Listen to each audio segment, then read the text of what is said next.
শুরুতেই চলে আসতেছি ব্লক মৌল এবং অবস্থান্তর মৌল। এইটা হচ্ছে টপিক 1, বাট আমাদের তো শুরু থেকে শুরু করা লাগবে, তাই না? চলো দেখি, আমাদের কিন্তু মূল টার্গেটটা এই জায়গাটার মধ্যে আছে, তবুও আমরা একটু বেসিক লেভেল থেকে শুরু করবো আর কি। সেটা কোথা থেকে শুরু করা যায় একটু বলতে পারবা? কোথা থেকে শুরু করা যায়? শুরু করা উচিত আমাদের কাছে পর্যায় সারণী থেকে শুরু করা উচিত। সেটাকে আমরা ইংরেজিতে কি বলি? পিরিয়ডিক টেবিল বলি আর কি। এখান থেকে আমাদের শুরু করা দরকার, পিরিয়ডিক টেবিল। এটাকে বাংলায় কি বলতেছো? এটাকে বাংলায় বলতেছো হচ্ছে পর্যায়, এটাকে বাংলায় বলতেছো পর্যায় সারণী, পর্যায় সারণী। ওকে, আচ্ছা, এখন তোমরা আসো যে এই পর্যায় সারণী বা পিরিয়ডিক টেবিল এটাকে তুমি কীভাবে ভাগ করে পড়তে পারো আর কি। এটাকে কিন্তু খুব ডিটেলসে পড়তে হয়, বাট আমাদের কাছে একাডেমিকের জন্য অতটা ডিটেলসে পড়া লাগবে না, অন্ততপক্ষে এইচএসসি পরীক্ষার জন্য পড়া লাগবে না অতটা ডিটেলসে। আগে একটু ভাগগুলো করে রাখি। একটা ভাগ এখানে করে রাখতে পারি, এখানে গ্রুপ কয়টা আছে সেটা, এখানে গ্রুপ কয়টা আছে সেটা। এখানে গ্রুপ আছে কয়টা? গ্রুপ আছে 18টা। এখানে আমরা যদি চিন্তা করি পর্যায় কয়টা আছে, এখানে পর্যায় কয়টা আছে, এখানে পর্যায় আছে হচ্ছে 7টা পর্যায় আছে, তাই না? আমরা যদি এখানে মৌলের কথা চিন্তা করি যে এখানে কতটা মৌল আছে, কতটা মৌল বা পরমাণু আছে এখানে, সেখানে আছে হচ্ছে আমাদের 118টা মৌল আছে। আমরা যদি এখানে চিন্তা করি আমাদের ব্লক কয়টা আছে, এখানে ব্লক কয়টা আছে? ব্লক আছে ওখানে 4টা ব্লক আছে, এস পি ডি এরকম 4টা ব্লক আছে। এটা হচ্ছে এইখানকার কথাবার্তাগুলো, তথ্যগুলো আর কি, তাই না? আচ্ছা, এখন আমাদের ব্লক অনুসারে পড়াশোনা শুরু করা লাগবে, কোনো ডাউট নেই এটা নিয়ে। আগে একটা ছোট্ট জিনিস এটা নিয়ে কথা বলতে বলি আর কি, যে অবস্থান নির্ণয় নিয়ে একটা কথা বলি। অবস্থান নির্ণয় নিয়ে পর্যায় সারণীতে কোনো একটা মৌলের অবস্থান নির্ণয়, এইটা একটু জানা লাগবে। এটা হচ্ছে আমাদের সিকিউ সলভ করার জন্য কাজে লাগবে আর কি। পর্যায় সারণীতে কোনো একটা মৌলের অবস্থান নির্ণয়, এইটা একটু জানা লাগবে। কিসের জন্য বলো তো? বলছি এগুলো হচ্ছে সিকিউ সলভ করার জন্য কাজে লাগবে আর কি। হ্যাঁ, আচ্ছা, এখন এক এক করে ব্যাপারটার মধ্যে একটু আসো, ঠিক আছে? আমি তোমাকে কয়েকটা জিনিস দিতেছি। এক, দিতেছি তোমার কাছে হচ্ছে ধরো ম্যাগনেশিয়াম। ম্যাগনেশিয়াম কত? ম্যাগনেশিয়াম হচ্ছে 12। আবার তোমার এখান থেকে দিতেছি কিসের জন্য? তোমরা দিতেছি ধরো যে অ্যালুমিনিয়ামের জন্য দিতেছি, অ্যালুমিনিয়াম দিতেছি, অ্যালুমিনিয়াম। তারপরে তোমার আরেকটা জিনিস দিতেছি ধরো যে সালফার দিতেছি, তোমার দিতেছি সালফার 16 দিছি আর কি, এরকম। তোমার আরেকটা দিতেছি এখানে ধরো আর্গন দিছি, আর্গন দিছি হচ্ছে 18। তোমার এই জায়গায় দিছি হচ্ছে আয়রন দিছি, আয়রন দিছি হচ্ছে 26। তোমাকে এখানে দিছি হচ্ছে কপার, কপার দিছি হচ্ছে 29।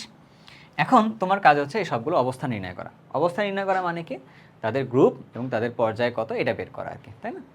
আচ্ছা, আগে একটু ভালো করে খেয়াল করবা, তাহলে দেখবো যে খুব ভালো করে কোনো প্রবলেম আসলে হবে না এখানে। প্রথম কাজটা কি? ওদেরকে ইলেকট্রন বিন্যাস করা। প্রথম কাজটা কি? ইলেকট্রন বিন্যাস করা। ইলেকট্রন বিন্যাস করলা, করার পরে যোজ্যতা স্তরে ইলেকট্রন বিন্যাসটা তুমি বের করবা, সর্ববহিস্থ স্তরে ইলেকট্রন বিন্যাসটা। তাহলে এটার জন্য কত হবে? এটার জন্য 3s2 হবে। আমি শুধুমাত্র বাইরেরটুকু লিখছি, আমি কিন্তু ভেতরেরটুকু লিখিনি, এরকমটা। আচ্ছা, এখন এই জায়গার মধ্যে তুমি কি দেখতেছো বলো তো? এস এর মধ্যে যতটা ইলেকট্রন আছে, এস এর মধ্যে যতটা ইলেকট্রন আছে, ওই ইলেকট্রনের সংখ্যাটাই তার জন্য তার গ্রুপ সংখ্যা আর কি। ব্যাপারটা বুঝতে পারছি? হ্যাঁ, এখন আমি তো একটা কথা বলি যে এদের গ্রুপ সংখ্যাগুলো বের করা বা গ্রুপের নামগুলো বের করার জন্য একটা পুরাতন পদ্ধতি আছে, একটা নতুন পদ্ধতিও আছে আর কি। সো আমাদের পুরাতন পদ্ধতিটা এই মুহূর্তে জানার দরকার নেই আর কি। হ্যাঁ, ওই যে রোমান সংখ্যা দিয়ে যেটা দরকার আছে এটা দরকার নেই এই মুহূর্তে। তুমি কি দেখতে পারো? তবুও আমার একটা ভিডিও করা আছে, আমি এখানে ডিসক্রিপশন বক্সের মধ্যে দিয়ে রাখবো, তুমি যদি চাও ওটা দেখে নিয়ে আসতে পারো, বাট আপাতত লাগবে না, তুমি নর্মালটা দিয়েই চলে ফেলতে পারবে আর কি। এস এর মধ্যে যতটা ইলেকট্রন আছে ওটা তার গ্রুপ সংখ্যা আর কি। তাহলে আমাদের কাছে এখানে তার গ্রুপ সংখ্যা কত? তার গ্রুপ সংখ্যা হলো 2, ঠিক আছে? আর তার পর্যায় সংখ্যা কত? এনে পি দিচ্ছি, পি মানে হচ্ছে পিরিয়ড বা পর্যায়ের ওখান থেকে নিচ্ছি আমরা। সেখানকার জন্য তাহলে কত? 3। এই যে এন এর মানটা হচ্ছে তার পর্যায় সংখ্যা আর কি। তাহলে 2 আর 3, ব্যাপারটাই ক্লিয়ার হয়েছে? ওকে, আবার আসো ঘটনার মধ্যে। এখানে যদি আমরা অ্যালুমিনিয়ামের যদি ইলেকট্রন বিন্যাস করি তাহলে কত আসবে? 3s2, 3s2, 3p5। আবার আমরা কী নিছি? শুধুমাত্র যোজ্যতা স্তরে নিছে। যোজ্যতা স্তরের মধ্যে কী কী আছে? এস আছে আর পি আছে। তাহলে কি হলো? এই এস এর ইলেকট্রন আর পি এর ইলেকট্রন যোগ করতে হবে। তাহলে আমরা কি পাবো? তাহলে আমরা গ্রুপ সংখ্যা পাবো। গ্রুপ কত পাবো? এই যে 2 আর 1 3 যোগ করলে তাহলে কত হলো? 3। তার সাথে যোগ করতে হবে হচ্ছে 10। তার সাথে যোগ করতে হবে কি আসলে? 10। কেন 10 যোগ করতে হবে সেটা বলে দিচ্ছে, সমস্যা নাই। তাহলে এটা তাহলে কত হলো? তাহলে এটা হলো তখন তোমার কাছে 13 গেল। তাহলে পর্যায় কত এখানে? তো এটার জন্য তাহলে পর্যায় হইতেছে আমাদের কাছে 3। এটাতেও 3, এটাতেও 3, তার মানে পর্যায় তাহলে কত হলো? পর্যায় হলো তাহলে 3। বুঝতে পারছো? আচ্ছা, সালফারের ক্ষেত্রে যদি আমরা চিন্তা করি, সালফারের ক্ষেত্রে ইলেকট্রন বিন্যাস করলে তাহলে কী হবে? 3s2 3p4। তাহলে এখানেও তাহলে কী হলো, গ্রুপ সংখ্যা যদি আমরা হিসাব নিকাশ করতে যাই তখন কি হয় 2 আর 4 যোগ করলে হচ্ছে 6, তার সাথে যোগ হবে কত 10, যোগ করলে তাহলে কত হয়েছে ইন টোটালি 16। যদি আমরা এখানে পর্যায়ের কথা চিন্তা করি তাহলে পর্যায় তাহলে কত হবে 3 3, তার মানে পর্যায়ে হবে হচ্ছে কত 3 নাম্বার পর্যায় আর কি, তাই না? এখন এইখানে তোমার যদি কোনো ঝামেলা মনে হয় যে ভাই একটু 10 যোগ করার ব্যাপারটা নিজে যদি ক্লিয়ার করি তোমাকে, এইটা কি একটা এস, এইটা কোথায় গেছে শেষ ইলেকট্রনটা পিতে গেছে, শেষ ইলেকট্রন এসে গেলে এটা হচ্ছে এস ব্লক মৌল, এটা হচ্ছে কি এস ব্লক মৌল, এস ব্লক মৌল। আবার এদের মধ্যে কি শেষ ইলেকট্রনটা কোথায় গেছে পিতে গেছে, তো এদেরকে বলতে পারি এটা হচ্ছে একটা পি ব্লক মৌল, এস ব্লক মৌল আর কি ব্লক মৌল আছে পি ব্লক মৌল আছে। এস ব্লক মৌলের জন্য 10 যোগ করতে হয় না, কার জন্য যোগ করতে হয় পি ব্লক মৌলের জন্য 10 যোগ করতে হয় আর কি। পি ব্লক মৌলের জন্য কী করতে হয়, এস এর সাথে মানে এখানে এস এর ইলেকট্রনের সাথে পি এর ইলেকট্রন তার সাথে কত যোগ করতে হয়, তার সাথে 10 যোগ করতে হয়। আর এখানে এস এর ইলেকট্রনটাই তার জন্য কি গ্রুপ সংখ্যা। ব্যাপারটা কি বুঝতে পারছি, এবার ক্লিয়ার হয়েছ? ওকে, এবার যাই হচ্ছে আমাদের কার কাছে আর্গনের জন্য আর কি। আর্গনের জন্য তাহলে কি হবে চলো একটু দেখে আসি আমরা। আর্গন ইলেকট্রন বিন্যাস করে দেখো, আর ইলেকট্রন বিন্যাসটা কত হয়, কত হয় ইলেকট্রন বিন্যাস করলে হইতেছে হচ্ছে 3p 3s2 3p6। P block মৌল একটা, কারণ সর্বশেষ ইলেকট্রনটা পি অরবিটালে প্রবেশ করছে তাই। আচ্ছা তাহলে গ্রুপ তাহলে কত হবে, গ্রুপ হবে হচ্ছে 6 আর 2 হচ্ছে 8, 8-এর সাথে 10 যোগ করছি, যোগ করলে তাহলে কত হইলো 18 আর কি। গ্রুপ তাহলে পাইলাম, তাহলে এবার পর্যায় তাহলে কত হবে, পর্যায় হবে হচ্ছে 3। তাহলে এটাও কি আসলে তোমার এই পি ব্লক মৌলের কথাই বলছে আর কি, তাই না? এই যে কালারগুলো দেখতেছো না, এই কালারটা মানে হচ্ছে পি ব্লক মৌল, এটা মানে হচ্ছে এস ব্লক মৌল আর কি। গেল, এবার আমরা যাচ্ছি হচ্ছে পরেরটাতে, পরেরটা মানে হচ্ছে এগুলোতে। এগুলো ইলেকট্রন বিন্যাস করলে দেখা যায় কি আসবে তোমার 3d6 4s2। এটা কিন্তু আর আমাদের কাছে কি নেই, পি ব্লকও নেই এস ব্লকও নেই, এটা তাহলে কি হয়ে গেছে, ডি ব্লক মৌল হয়েছে। ডি ব্লক মৌলের জন্য তার হিসাব নিকাশ কি কিচ্ছু না, শুধুমাত্র ওই ডি এর ইলেকট্রনটা 6 আর এস এরটা যোগ করলে হয় 8, ওইটাই হচ্ছে তার কাছে কি তার গ্রুপ সংখ্যা। বুঝতে পারছো? তাহলে গ্রুপের নাম তাহলে কীরকম হয়, এস আর ডি যোগ করলে হয়েছে, মানে 10টা যোগ করা লাগতেছে না এরকম। তাহলে এখানে পর্যায় তাহলে কত, তাহলে এটার জন্য তাহলে পর্যায় কত হবে 3 আর 4-এর মধ্যে কোনটা বড়, 4 বড়, তাহলে ওই 4 হচ্ছে তার পর্যায় সংখ্যা এখানে। তাহলে আমরা কপারে যদি ইলেকট্রন বিন্যাস করি তখন তাহলে কি হয়, হলে হয় হচ্ছে 3d10 4s1। যদি আমরা যোগ করে বলি তাহলে কত হইল 10 আর 1 যোগ করলে হচ্ছে 11, আমাদের কাছে পর্যায়টা তাহলে কত হবে, পর্যায় হবে হচ্ছে 4। এই হলো হিসাব নিকাশটা। তাহলে এইগুলো আমাদের কাছে কি ছিল, তাহলে এইগুলো আমাদের কাছে কি ছিল, এগুলো আমাদের কাছে ছিল হচ্ছে ডি ব্লক মৌল ছিল আর কি। এটা আমাদের কাছে ছিল হচ্ছে ডি ব্লক মৌল ছিল, তাহলে ডি ব্লক মৌল ছিল। বুঝতে পারছো? ডি ব্লক মৌলগুলোর জন্য হিসাব নিকাশ কীরকম হয়, এই যে এগুলো যোগ করতে হয়। তাহলে S block P block D ব্লকটা আসলে ক্লিয়ার, বুঝতে পারছো? আচ্ছা, আর যদি আসি একটা এক্সট্রা কথা এখানে লিখে রাখতে হবে, এফ ব্লক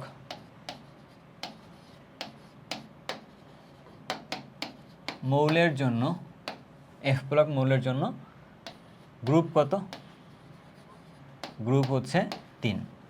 এদের জন্য পর্যায় কত হতে পারে, পর্যায় 6ও হতে পারে অথবা পর্যায় 7ও হতে পারে, এই দুটো যে কোনো একটা হবে। তাহলে তোমাদের কাছে কি হলো, এই পিরিয়ডিক টেবিলটার সংক্ষেপে একটা পরিচয় হয়ে গেছে, পাশাপাশি কোনটার অবস্থান কোথায় এটাও তোমার কাছে ক্লিয়ার হয়ে গেছে আর কি। বুঝতে পারছো? ওকে, আরেকটা তোমাকে এই তথ্য লিখে রাখতে পারলে ভালো। কি তথ্য সেটা, নিষ্ক্রিয় গ্যাস যা যা আছে, যেমন হিলিয়াম নিয়ন আর্গন যেগুলো আছে, তাই না, নিষ্ক্রিয় গ্যাস যদি হয় সেক্ষেত্রে গ্রুপ কত, গ্রুপটা হচ্ছে 18। সো তথ্যগুলো সবগুলো এখানে লেখা শেষ। তাহলে কি হলো, গ্রুপ আর পর্যায়ের হিসাব নিকাশ কীভাবে বের করে এটা মনে হয় একটা লেভেলে জানা হয়েছে। এটা যদি তুমি খুব বেশি পর্যায়ে না জানো তা তোমাদের জন্য হয়তো এডমিশনের জন্য একটু চ্যালেঞ্জ হয়ে যেতে পারে তখন, এডমিশনের জন্য, বাট তার আগের জন্য এখনকার জন্য লাগবে না আর কি। ঠিক আছে, আমরা যেহেতু শেষ মুহূর্তে চলে আসছি, আমরা জাস্ট রিভাইজ দেওয়ার জন্য অ্যান্ড এই জিনিসগুলোকে খুব বেসিক লেভেল থেকে বুঝে পরীক্ষায় একটা ভালো মার্ক অ্যাকিউর করার জন্য আমরা আসলে কী করতেছি, আমরা এই কাজটা করতেছি আর কি। ঠিক আছে, গেল, এটা গেল হচ্ছে আমাদের পর্যায় সারণীর ছোট্টখাটো একটা রিপ্রেজেন্টেশন। এবার তাহলে যাবো কোথায়? পর্যায় সারণীর মধ্যে আরেকটা বড় জিনিস যেখান থেকে আমাদের পড়তে হবে, সেটা কোথায় এসে বলো তো? এই যে ব্লকের এখান থেকে। এই পড়াশোনাটাই খুব বেশি ইন্টেন্স পড়তে হবে আর কি। তাহলে চলো দেখি এটাকে কীভাবে পড়া যায়, তাই না? তাহলে পর্যায় সারণীর মধ্যে ব্লক আছে কয়টা? পর্যায় সারণীর মধ্যে ব্লক আছে কয়টা? পর্যায় সারণীর মধ্যে ব্লক আছে হচ্ছে কয়টা? পর্যায় সারণীর মধ্যে ব্লক আছে হচ্ছে 4টা। ব্লক আছে হলো 4টা। 4টা ব্লক কী কী বলো তো? পর্যায় সারণীর মধ্যে 4টা যে ব্লক আছে, 4টা ব্লক কী কী? 4টা ব্লক কী কী? 1 নম্বর ব্লকটা কী জানো? একটা হলো এস ব্লক, আরেকটা কী আছে? আরেকটা আছে হচ্ছে পি ব্লক, আরেকটা কী আছে? ডি ব্লক, আরেকটা কী আছে? F block. বুঝে দেখো, এই তো। আচ্ছা, বুঝে দেখার তেমন কোনো ঝামেলা নাই, এটা আমরা এখন বুঝি। আছে এস ব্লকের মধ্যে মৌল আছে কয়টা? এস ব্লকের মধ্যে মৌল আছে হচ্ছে 14টা। পি ব্লকের মধ্যে মৌল আছে কয়টা? 36টা। ডি ব্লকের মধ্যে মৌল আছে কয়টা? 41টা। এ ব্লকের মধ্যে মৌল আছে কয়টা? 27টা। সবগুলো যোগ করলে 118 হবে আর কি। বুঝতে পারছি না? ওকে, এখন এখানে একটা এক্সট্রা তথ্য লিখে রাখতে হবে। এস ব্লকের মধ্যে কি কি আছে? এখানে এস ব্লকে ধাতু আছে, ধাতু সংখ্যাটা বেশি। এস ব্লকের সাথে অধাতু আছে, অধাতুও আছে। পাশাপাশি এইখানে আবার নিষ্ক্রিয় গ্যাস আছে, এখানে আবার নিষ্ক্রিয় গ্যাস আছে। পি ব্লকের মধ্যে কি কি আছে? পি ব্লকের মধ্যে কি কি আছে? অধাতু আছে, ধাতু আছে,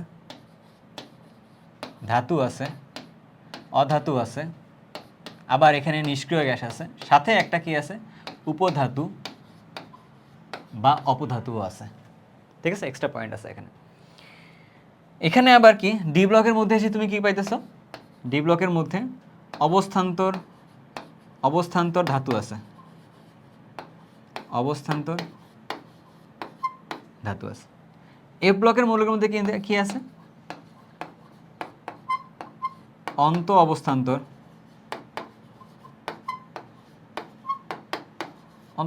মৌল আছে, তাই না? এই তথ্যগুলো একটু মনে রাখতে পারলে তোমার জন্য একটু ভালো। তার মধ্যে এখানে ছোট্ট একটা ব্যাপার, এস ব্লক আর পি ব্লকের মৌল যেগুলোকে আছে এদেরকে প্রতিনিধিত্বকারী বলে, প্রতিনিধিত্বকারী মৌল বলে। এস ব্লক আর পি ব্লক মৌলগুলোকে কি বলা হয়? প্রতিনিধিত্বকারী মৌল বলা হয় আর কি। বুঝতে পারছো তো? আমাদেরকে প্রত্যেকটা ব্লক ধরে ধরে ধরে ধরে একটু পড়াশোনা করা লাগবে আর কি, না পড়াশোনা করলে ঝামেলা। আচ্ছা, তার মধ্যে এখন একটা কথার মধ্যে আসো, যদি তোমাকে বলা হয় অধাতুর সংখ্যা কোথায় বেশি, ধাতুর সংখ্যা কোথায় বেশি আর কি, তাই না?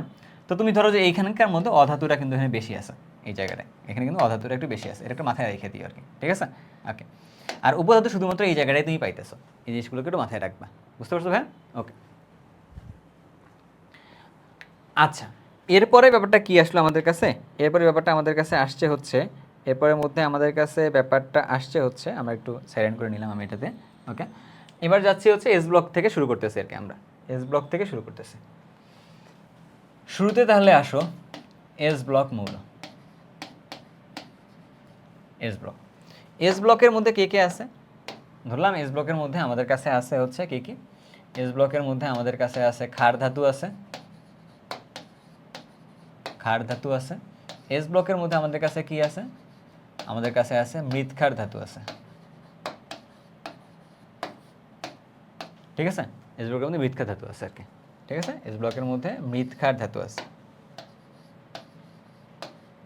ওকে, তারপর কি আছে? এখানে নিষ্ক্রিয় গ্যাসও এখানের মধ্যে আছে। আচ্ছা, তাহলে আমরা ধাতু যেহেতু এখানে বেশি আছে, তো ধাতুর বিক্রিয়াগুলো আমরা একটু দেখে রাখতে পারি।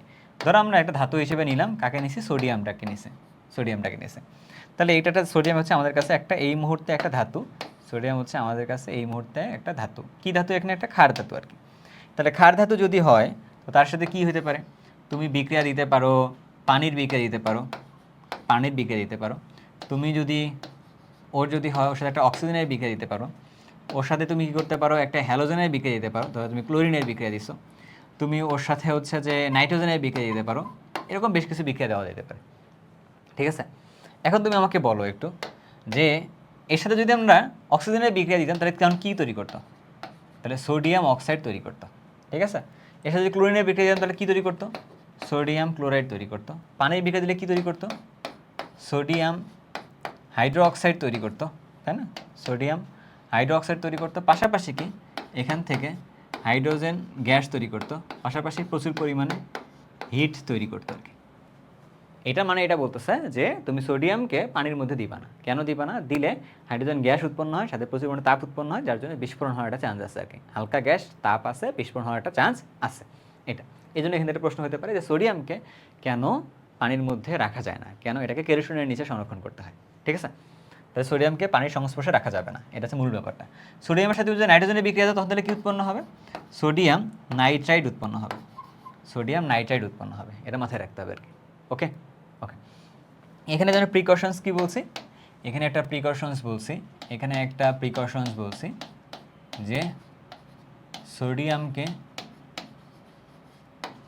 পানির সংস্পর্শে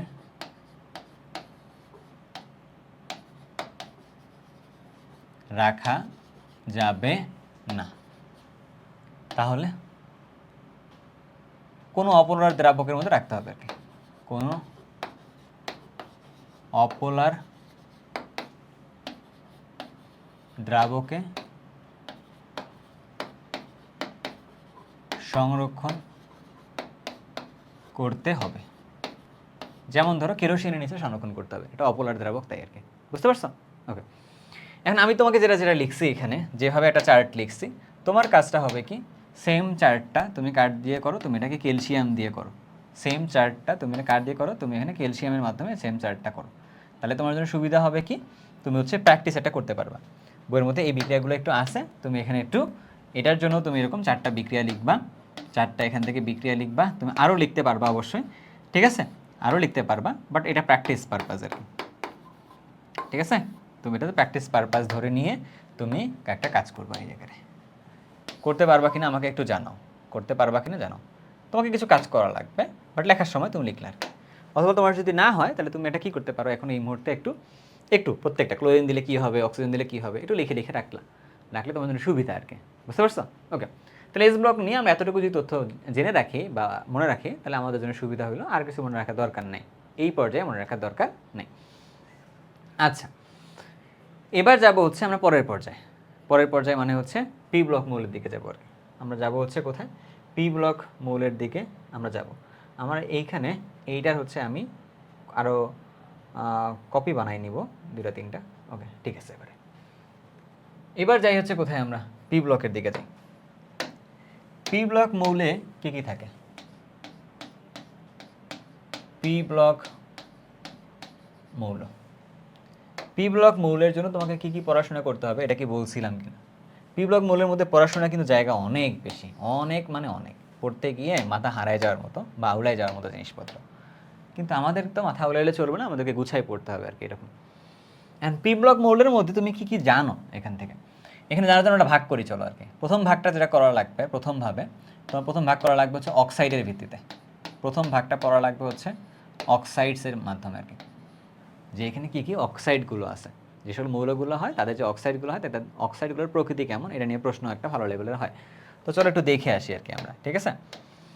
আসলে এইখানে মৌলগুলো আসলে কেমন, অধাতু না মূলত, তাই না? আমরা একটু জেনে রাখি যদি অক্সাইডের ক্ষেত্রে কী কী ঘটনা ঘটে, যদি জেনে রাখি আমরা একটা জেনে রাখি অক্সাইডগুলোর ক্ষেত্রে, এই জায়গায় একটু জেনে রাখবো একটু একটা জিনিস। যদি কোনো একটা ধাতু হয়, ধাতুর অক্সাইড যদি হয়, ধাতুর অক্সাইড যদি হয় তাহলে ওটা কেমন হয়, তাহলে সেটা হয় হচ্ছে ক্ষারীয় প্রকৃতির হয়। ধাতুর অক্সাইড যদি হয় তাহলে সেটা কেমন হয়, ক্ষারীয় হয়। আর যদি একটা অধাতুর অক্সাইড হয় তাহলে সেটা কেমন হয়, সেটা হচ্ছে একটা অম্লীয় প্রকৃতির একটা হয়। এটা একটা তোমাকে এক্সট্রা করে মনে রাখতে হবে, এরকম একটা তথ্য আর কি। আচ্ছা, মনে রাখছো তুমি, তুমি রাখছো, ঠিক আছে। আমরা পি ব্লকের মধ্যে থেকে দেখি। যেমন ধরো আমরা এখানে নিলাম কার জন্য, আমরা নিলাম হচ্ছে 2 নম্বর পর্যায় থেকে শুরু করতেছে, 3 নম্বর পর্যায়ে থেকে শুরু করি। ধরো এখানে নিছি অ্যালুমিনিয়াম নিছি আর কি, অ্যালুমিনিয়াম। তারপরে আমরা এখান থেকে নিছি কার জন্য, অ্যালুমিনিয়াম, তারপরে নিয়েছি ধরো যে সিলিকন, তারপরে নিয়েছি হচ্ছে আমরা সিলিকন ফসফরাস, তারপর আমরা নিয়েছি হচ্ছে সালফার, তারপরে ধরো হচ্ছে ক্লোরিন। এই মৌলগুলো আমাদের কাছে আছে, একটা পর্যায়ের মধ্যে এই মৌলগুলো আছে। তাহলে যদি আমি তোমাকে বলি ক্লোরিনের যে অক্সাইডটা যেটা হবে, ক্লোরিনের যে অক্সাইডটা যেটা হবে, সেই অক্সাইডটার নাম কি হবে? Cl2O7, এটা হচ্ছে ওর অক্সাইড। সালফারের যে অক্সাইডটা হবে তার অক্সাইডের নাম কি? SO3। ফসফরাসের যে অক্সাইডটা হবে সেই অক্সাইডের নাম কি? P2O5, phosphorus penta oxide. সিলিকনের যে অক্সাইডটা হবে তার নাম কি? সিলিকন ডাই অক্সাইড, এটা কি কোয়ার্টজ বা বালি বলে, ঠিক আছে? অ্যালুমিনিয়ামের যে অক্সাইডটা হবে তার নাম কি? অ্যালুমিনিয়ামের যে অক্সাইডটা হবে তার নাম কি? অ্যালুমিনিয়ামের যে অক্সাইডটা হয় তার নাম হচ্ছে Al2O3, অ্যালুমিনিয়াম অক্সাইড আর কি, তাই তো? তাহলে কয়টা অক্সাইড পাইছি আমরা এখানে? অক্সাইড পাইছি এখানে অনেকগুলো, যার কার জন্য লিখছি? শুধুমাত্র পি ব্লকের জন্য কিন্তু লিখছি। আচ্ছা, এখানে তুমি একটা কালারফুল মনে হয় খেয়াল করতেছো। কালার যদি খেয়াল করে দেখো, এইখান থেকে এই যে এই জায়গার থেকে এই জায়গার থেকে শুরু করে এই পর্যন্ত, এটা যেটা আছে এখান থেকে এই পর্যন্ত যে অক্সাইডের কথাগুলো বলছি, এই অক্সাইডটা কীরকম? এই অক্সাইডগুলো সবাই হচ্ছে অম্লীয় প্রকৃতির অক্সাইড। এবার সবাই কেমন? অ্যাসিডিক বা অম্লীয় প্রকৃতির, ঠিক আছে? এদের মধ্যে তুমি যদি পানি দাও তাহলে পানি দিলে এরা কী তৈরি করবে? এরা অ্যাসিড তৈরি করবে আর কি। পানি দিলে কী তৈরি করবে? অ্যাসিড। যদি তোমার বুঝতে অসুবিধা হয় যে পানি দিলে অ্যাসিড তৈরি করবে, মানে ব্যাপারটা তাহলে কি? ধরো এটার মধ্যে আমরা পানি দিছি, ধরো এই অক্সাইডটা নিছি, ওই অক্সাইডের মধ্যে আমরা কী দিছি? ওই অক্সাইডের মধ্যেও আমরা পানি দিছি। এখানে একটা অক্সাইড নিছি, তার মধ্যেও আমরা কী দিছি? পানি দিছি। এখানেও একটা অক্সাইড নিছি, তার মধ্যে আমরা কী দিছি? পানি দিছি। পানি দিলে কি উৎপন্ন হবে? H4SiO4, এটা তৈরি করবে। এখান দিয়ে দিলে কি তৈরি করবে? H3PO4, এটা তৈরি করবে। এটা দিলে কি উৎপন্ন হবে? H2SO4, এটা তৈরি করবে। এটা দিলে কি উৎপন্ন হবে? HClO4, এটা তৈরি করবে। এটা তো অ্যাসিড নাকি? এটা হচ্ছে silicic acid, phosphoric acid, sulphuric acid, perchloric acid. যেহেতু এই অক্সাইডগুলা পানির সাথে মিলে গিয়ে অ্যাসিড তৈরি করতেছে, তার মানে এদেরকে কী বলা হয়? অম্লীয় অক্সাইড বলা হয় আর কি। কথাটা কি তোমার মনে থাকবে যে এদেরকে কেন অম্লীয় অক্সাইড বলে? হ্যাঁ, কিন্তু অ্যালুমিনিয়াম অক্সাইড যেটা আছে এটাকে কি বলা হয়? এটাকে আবার বলা হচ্ছে উভধর্মী অক্সাইড বলে। অ্যালুমিনিয়াম অক্সাইড যেটা আছে, অ্যালুমিনিয়াম অক্সাইড Al2O3, এইটাকে বলা হয় হচ্ছে উভধর্মী অক্সাইড বলে। উভধর্মী ইংরেজিতে কি বলে এটাকে? ইংরেজিতে এটাকে অ্যামফোটেরিক অক্সাইড বলে, ঠিক আছে? প্রশ্ন হতে পারে এটাকে কেন এটা উভধর্মী বলে। তো চলো এটা একটু সলভ করে আসি, কেন এটাকে উভধর্মী বলে। Al2O3, এটার সাথে তুমি যদি HCl এর বিক্রিয়া দাও, তাহলে HCl একটা অ্যাসিড, HCl নিজে একটা অ্যাসিড, তাহলে তাহলে কী হবে? একটা, তাহলে তখন একটা বেজ, তাহলে হইলে তখন তাহলে কী হইল? AlCl3 একটা লবণ তৈরি করছে, পাশাপাশি এখান থেকে পানি তৈরি করছে, তাই না? লবণ আর পানি, তার মানে এটা একটা বেজ হিসেবে কাজ করছে। তার মানে এইটা একটা বেজ হিসেবে কাজ করছে অ্যাসিডের সাথে বিক্রিয়া করে। আবার আমি যদি ওই অ্যালুমিনিয়াম অক্সাইডের সাথে সোডিয়াম হাইড্রোক্সাইড মানে যদি একটা বেজের বিক্রিয়া দিই, তখন কি হয়?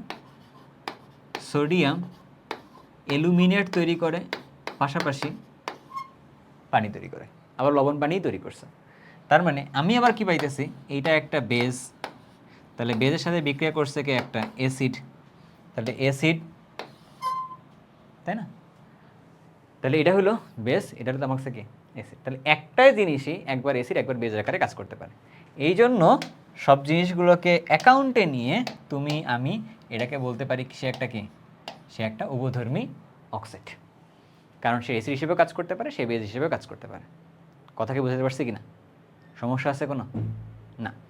তাহলে তোমার যে কোনো সমস্যা না থাকে, এবার তোমার মনের মধ্যে একটা জিনিস একটা জাগ্রত হতে পারে, একটা প্রশ্ন, সেটা আসলে কি ভাইয়া, যে আপনি তাহলে এরকম ব্যাপার স্যাপারগুলোকে একটু বলে দেন আর কি। তাহলে আমি তোমাকে যদি পরীক্ষার প্রশ্নটাই বলে দেই যে কেমন হতে পারে, তোমাকে প্রশ্ন হবে এরকম: পর্যায় 3 মৌলগুলোর অক্সাইডের প্রকৃতি। অক্সাইডের প্রকৃতি কেমন? কি কি আছে মৌলগুলো এখানে? আছে হলো সোডিয়াম, আছে হলো ম্যাগনেসিয়াম, আছে হলো এখানে অ্যালুমিনিয়াম, আছে কি এখানে সিলিকন, আছে হলো ফসফরাস, আছে হলো সালফার, আছে হলো ক্লোরিন। এখন প্রত্যেকটারই আমার কি লাগবে? অক্সাইড লাগবে। তাহলে সোডিয়ামের অক্সাইড কেমন? Sodium oxide. ম্যাগনেসিয়ামের অক্সাইড কেমন? Magnesium oxide. অ্যালুমিনিয়ামের অক্সাইড কেমন? Aluminium oxide. এর অক্সাইড কেমন? Silicon dioxide. এটা কি আমাদের কাছে P2O5 phosphorus penta oxide. Sulphur trioxide, এটা হইল Cl2O7, ঠিক আছে, ক্লোরিন হেপ্টা অক্সাইড। তাহলে তার মধ্যে আমি একটা জিনিস খুব সহজে বুঝতে পারছি, এদেরকে ভাইয়া একটু আগে লিখে আসছে যেভাবে অ্যাসিডের সাথে এরা বিক্রিয়া করবে, তাই না? লিখে রাখছি এটাকে যে এরা সবাই কি অক্সাইড, এরা সবাই কি অক্সাইড, এরা সবাই হচ্ছে অ্যাসিডিক বা অম্লীয় অক্সাইড। আর এই যে এরা দুইজন আছে না, এরা সবাই ধাতুর অক্সাইড। ধাতুর অক্সাইড এরা সবাই কেমন? এরা হচ্ছে বেসিক অক্সাইড, কারণ এরা পানির সাথে বিক্রিয়া করলে তখন ক্ষার উৎপন্ন করছে। বাট এইটা যেটা ছিল, এইটা হলো আমাদের কাছে কেমন অক্সাইড ছিল? এটা ছিল আমাদের কাছে একটা উভধর্মী অক্সাইড। এটা ছিল আমাদের কাছে একটা উভধর্মী অক্সাইড। তোমাকে এইটা বিক্রিয়া আকারে লিখে লিখে লিখে লিখে প্রকাশ করতে হবে, বুঝছো? এটার বিক্রিয়াগুলো তো ভাইয়া লিখে দিছি, এটারও বিক্রিয়া ভাইয়া লিখে দিছি। এটার বিক্রিয়া কি? সোডিয়াম অক্সাইডের সাথে জাস্ট পানি দিলেই সোডিয়াম হাইড্রোক্সাইড লিখলেই হয়ে গেল আর কি। এই কাজ। ব্যাপারটা কি ক্লিয়ার হয়েছে? ওকে, তাহলে আমার মনে হয় আর এখানে তোমাকে তেমন কিছু বলার নাই। তাহলে আমি এখানে লিখছি পর্যায়ে 3 দিয়ে লিখছি। তাহলে তোমার একটা ছোট্ট চিন্তা করার সুযোগ দেই। পর্যায় 2 এর মৌলগুলোর অক্সাইডের প্রকৃতি কেমন? ওখানেও ধাতু আছে, ওখানেও অধাতু আছে, ওখানে সবাইকে ধাতুগুলো হচ্ছে ক্ষারীয় আর অধাতুগুলো কেমন আসলে অম্লীয়, এই 2 ভাগে ভাগ করা আছে আর কি। ব্যাপারটা কি বুঝছো? তাহলে তোমার এইটা একটু একটু তোমাকে এই জায়গায় লেখার সুযোগ দিচ্ছি। তুমি পজ করে একটু নিজে লেখো, একটু লেখো। এটা কি তোমাকে নোট করতে বলতেছি না, কারণ তোমরা অনেকে হচ্ছে কি করতেছো আমি জানি, ভিডিওটা জাস্ট দেখতেছো। তাহলে একটা খাতা আছে না হাতের মধ্যে কাছে, তাহলে ওই খাতার মধ্যে এইটা একটা লেখা তো তোমার লেখা দরকার নাই, তুমি কি করছো তখন এইটার একটা প্র্যাকটিস করলো আর কি, তাহলে তো হয়ে গেল। আচ্ছা, তোমাকে আমি কাজ আর বাসার কাজ দিব না, একটা জিনিস আমি লিখে দিব। তাহলে উভধর্মী অক্সাইড কারা কারা? উভধর্মী অক্সাইড কারা কারা আছে? উভধর্মী অক্সাইড বেশ কিছু আছে, বাট আমাদের তো এডমিশনের জন্য পড়তেছি না, আমরা একাডেমিকের জন্য পড়তেছি। তাহলে তুমি এই দুইটার কথাই জাস্ট মনে রাখো, অ্যালুমিনিয়াম অক্সাইড আর জিঙ্ক অক্সাইড, এই দুটোই আসলে কি আমাদের কাছে উভধর্মী অক্সাইড। মনে থাকবে কথাটা? এই দুটোই মনে রাখবে আর কি, তাহলে তোমার কাছে কাজটা ক্লিয়ার হয়ে গেল। তাহলে আমরা যেখান থেকে শুরু করছিলাম, পি ব্লকের মৌলের মধ্যে আমাদেরকে অক্সাইড নিয়ে একটা পড়াশোনা করতে হয়, আমরা সেই পড়াশোনাটা করে ফেলছি। তাহলে অক্সাইড নিয়ে আর কোনো ডাউট থাকলো না, ক্লিয়ার তো না? ওকে, আচ্ছা, এরপরে আমাদের কাছে আরও কিছু পড়াশোনা করা লাগে। আমরা আসলে কী কী পড়াশোনা করতে পারি? আমরা এখান থেকে আরেকটা লেভেলের পড়াশোনার দিকে যাব, সে পড়াশোনাটাকে বলে হচ্ছে, সে পড়াশোনাটাকে কী বলে? হাইড্রোলাইসিস টপিকের মধ্যে পড়ব আর কি। হাইড্রোলাইসিস বাংলায় কি বলে বলো? হাইড্রোলাইসিস। হাইড্রো কথার মানে কি? পানি, লাইসিস মানে কি? ভাঙ্গন। তাহলে এটাকে পানি বিশ্লেষণ বা আর্দ্র বিশ্লেষণ বিক্রিয়া বলে, বা আর্দ্র বিশ্লেষণ বিক্রিয়া বলে। তাহলে যে বিক্রিয়ার মধ্যে পানি ভেঙে কোথাও গিয়ে যুক্ত হয়, তো ওই বিক্রিয়ার নাম কি? আর্দ্র বিশ্লেষণ বলে আর কি। এটা পরীক্ষার প্রশ্ন আসে এখান থেকে, ঠিক আছে? মনে থাকবে? ওকে, আসো, খুব ভালো করে জিনিসগুলো মনে রাখবা, তাহলে দেখবে যে একবারই হয়ে গেছে। যেমন ধরো CCl4, যেমন ধরো NF3, ঠিক আছে? আবার তোমরা লিখে দিতেছি এখানে, ধরো NCl3, তোমরা লিখতেছি এরকম PCl3, ঠিক আছে? তারপরে PCl3 তোমার আপাতত লেখার দরকার নেই। আচ্ছা, আর কি লিখতে পারি এখানে? ধরো তোমার এখানে লিখতে পারি SiCl4, ঠিক আছে ব্যাপারটা? এই জিনিসগুলোকে আপাতত লিখে রাখো যে এগুলোর মধ্যে আমরা যদি কি দিই, পানি দিই, তখন কি বিক্রিয়াটা হবে। ভালো করে জিনিসটা খেয়াল করো, একবারই বুঝবা। এটার মধ্যে আমরা ধরো যে পানি দিছি, পানি দেওয়া মানে কি এইচ ও এইচে ভাগ করছে পানিটাকে। এটার মধ্যেও পানি দিছি, এইচ ও এইচে ভাগ করতেছে। এটার মধ্যেও পানি দিছি, এইচ ও এইচে ভাগ করি। এটার মধ্যেও পানি দেব, এইচ আর ও এইচের মধ্যেও ভাগ করবো আর কি। এখন বিক্রিয়া করলে কি হবে ঘটনাটা, ভালো করে জিনিসটা বুঝি, একবারেই বুঝি আমরা। এখানকার মধ্যে কার্বনটা কেমন প্লাস, সিএলটা কেমন মাইনাস, এখানে নাইট্রোজেনটা কেমন প্লাস, এফটা কেমন মাইনাস। পানির মধ্য থেকে কে এসে যুক্ত হবে জানো? এই মুক্ত যে ইলেকট্রনটা এসে যুক্ত হবে। কোথায় যুক্ত হবে? যুক্ত হওয়া উচিত কোথায়? হওয়া উচিত হচ্ছে প্লাসের মধ্যে। তাহলে যে প্লাস সেন্টারটা তৈরি হইতেছে, ওই প্লাসের মধ্যে যদি ফাঁকা ডি অরবিটাল থাকে, তখন তার মধ্যে গিয়ে পানি ভেঙে যুক্ত হতে পারবে। আবারও বলি, এইখানে কার্বন বা নাইট্রোজেন বা যেখানেই প্লাস সেন্টার তৈরি হয়, ওই জায়গার মধ্যে যদি ফাঁকা ডি অরবিটাল থাকে, তাহলে সেক্ষেত্রে গিয়ে এই ওএইচটা যুক্ত হতে পারবে, আদারওয়াইজ পারবে না। তাহলে এবার বলো, কার্বন এবং নাইট্রোজেনে ফাঁকা ডি অরবিটাল আছে? কার্বন, নাইট্রোজেন এ ফাঁকা ডি অরবিটাল মানে কত? ডি অরবিটালে নেই, তাই না? ডি অরবিটাল নেই, ডি অরবিটাল নেই, ওদের তো ডি অরবিটালই নেই। তার মানে কি এখানে বিক্রিয়া করবে না, তাহলে এরা আদ্র বিশ্লেষণ বিক্রিয়াটা দিবে না, বুঝছো? কিন্তু এবার আসো এই দিকের ঘটনার মধ্যে আমরা একটু আসি। নাইট্রোজেন আর ক্লোরিনের মধ্যে কোনটা তৈরিচিহ্নিত কথা বেশি? নাইট্রোজেনের ক্ষেত্রে। তাহলে নাইট্রোজেন হলো মাইনাস, কারণ ক্লোরিনের ক্ষেত্রে কত? তাহলে প্লাস। সিলিকনের ক্ষেত্রে কি এটা প্লাস, ক্লোরিনটা কেমন? মাইনাস। এবার আসো ক্লোরিনের মধ্যে যদি চিন্তা করো, ক্লোরিনটার মধ্যে ফাঁকা ডি অরবিটাল আছে কিনা? আছে। সিলিকনের ক্ষেত্রে 3 নম্বর পর্যায়ের মৌল, তার মধ্যে ফাঁকা ডি অরবিটাল আছে কিনা? আছে। তার মানে ফাঁকা ডি অরবিটাল আছে, দ্যাট ইজ ওয়াই এইটা কি অ্যাটাক করবে আর কি। তার মানে কি বললাম? ক্লোরিন আর সিলিকন এ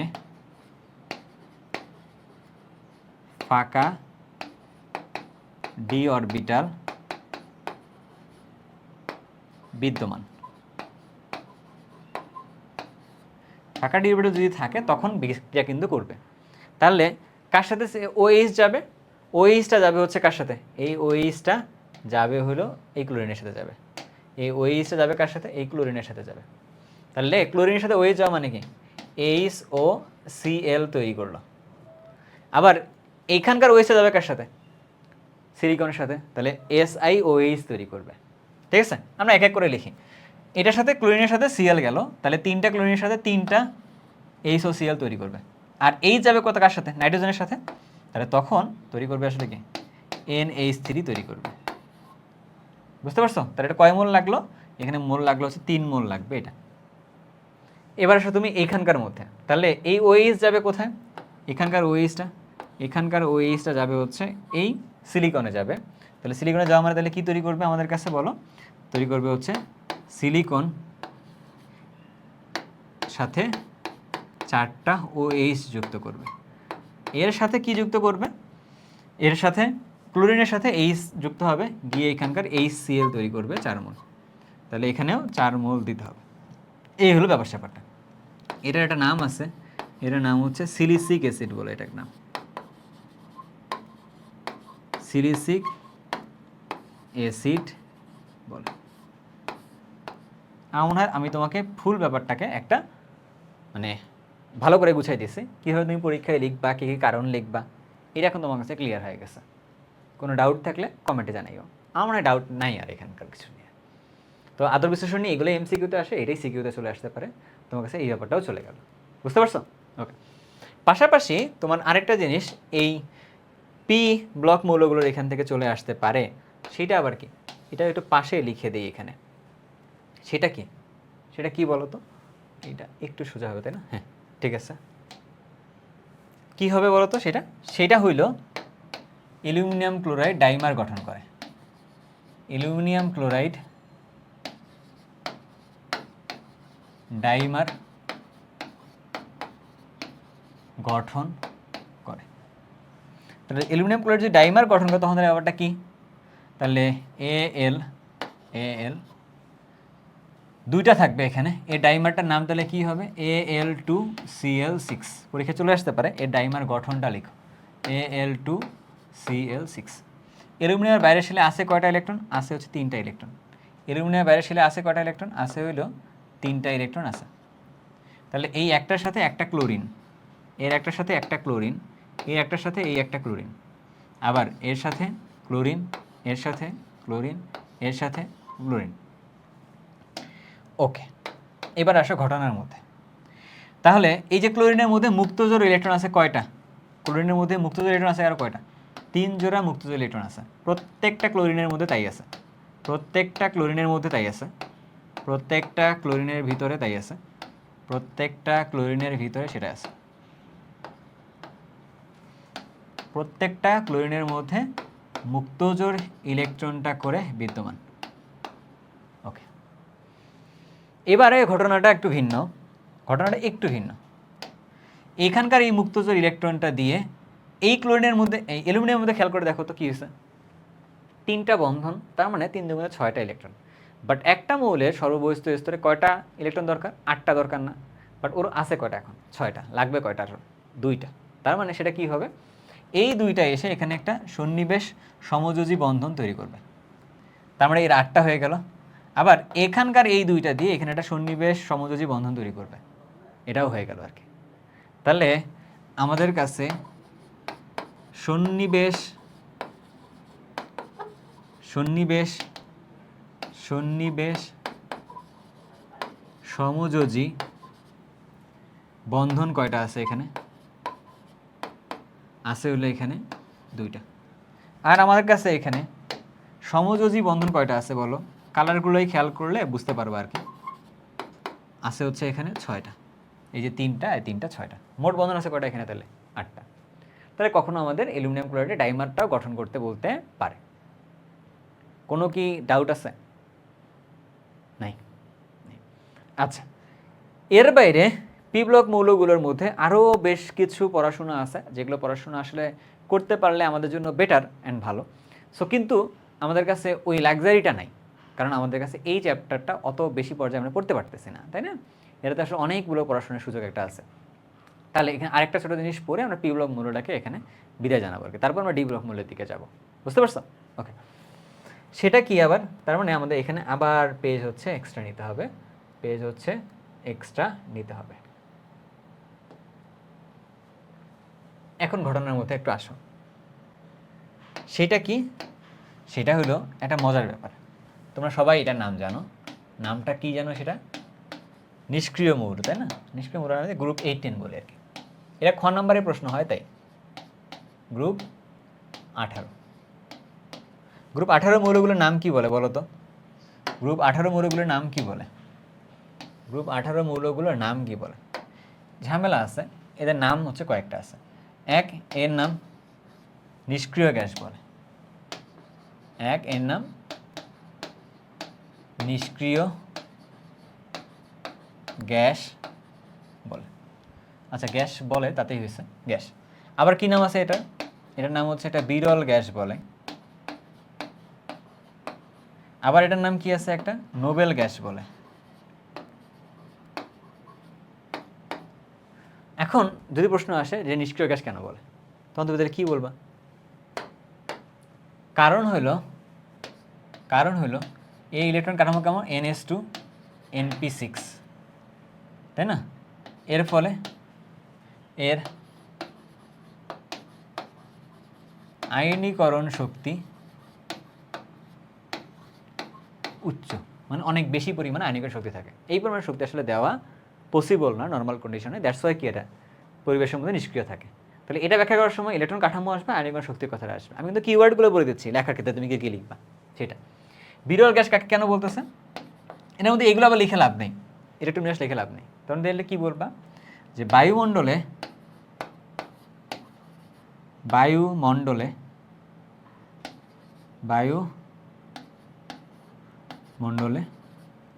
নাইট্রোজেন কত পার্সেন্ট আছে? 78%। অক্সিজেন কত পার্সেন্ট আছে? অক্সিজেন আছে 21%। ঠিক আছে, অন্যান্য গ্যাসগুলোর মধ্যে অন্যান্য গ্যাস লেস দেন 1%, সেই 1%-এর মধ্যে এই গ্যাসগুলোও পড়তেছে, তাই না? কার্বন ডাইঅক্সাইডও তো আছে, তার মানে কি এদের পরিমাণ তাহলে কেমন? খুবই খুবই কম। এই জন্য এটাকে বলতেছে কি? বিরল গ্যাস বলতেছে। নোবেল গ্যাস কেন বলে এটাকে? নোবেল গ্যাসের ব্যাখ্যার মধ্যে কী কী আসবে এইখানে, এই পয়েন্টটা আমি পয়েন্টারগুলো তোমাকে দিচ্ছি। নোবেল গ্যাস কেন বলতেছে জানো এটাকে? বলো তো, নোবেল গ্যাস বলার কারণটা কি? কারণ ওর একটা স্থিতিশীল ইলেকট্রন কাঠামো আছে। ঠিক আছে, ঠিক আছে, এখানে লিখবা কি? পর্যায় সারণীর অন্যান্য মৌলসমূহ ইলেকট্রন ত্যাগ বা গ্রহণ বা শেয়ার মাধ্যমে NH2 বা NH2NP6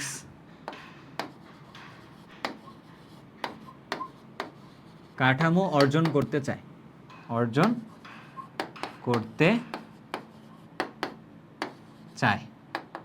এখানে এই কথাটা আসবে। যেহেতু সবাই ওদের মতো ইলেকট্রন কাঠামো অর্জন করতে চায়, এই তো হচ্ছে বড়লোকস। এই জন্য এই গ্যাসটাকে কি বলা হয়? গ্রুপ 18 মৌলগুলোকে বড়লোকস গ্যাস বলা হয়, নোবেল গ্যাস বলা হয়, বা অভিজাত গ্যাস বলা হয় আর কি। বুঝতে পারছো? কোনো প্রবলেম আছে না? আমার মনে হয় তোমার এতটুকু পড়লেই আপাতত হয়েছে। আর গ্রুপ 18 মৌলগুলোর কোনো যৌগ আছে কিনা? যৌগ হয়। যেমন ধরো গ্রুপ 18 মৌলগুলোর কিছু যৌগ আছে, যেমন ধরো জেনন অক্সিফ্লোরাইড, যেমন ধরো জেনন ফ্লোরাইড, যেমন ধরো জেনন ডাইফ্লোরাইড, আবার ধরো ক্লাথরেট যৌগ,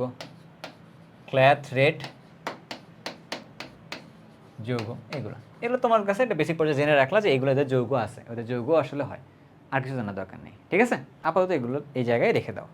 ঠিক আছে ভাই? ওকে, এবার আসেন আমরা যাব হচ্ছে ডি ব্লক মৌলের মধ্যে। আমরা এতক্ষণ থেকে যা যা পড়ছি এগুলো দিয়ে কমপ্লিট একটা সিকিউ হয় না, এটাতে আসলে খ নাম্বার বা গ নাম্বারে এখানে প্রশ্ন হতে পারে, কিন্তু আমাদের তো কমপ্লিট সিকিউ পড়তে হবে, তাই না? ডি ব্লক মৌল থেকে আসলে কমপ্লিট সিকিউটা হয়। সো এই জায়গাটায় আমাদের কাছে এইখানে এবার ভালো করে পড়তে হবে, এই জায়গায় আমাদের ভালো করে পড়তে হবে হচ্ছে খুবই ভালোভাবে পড়তে হবে আর কি।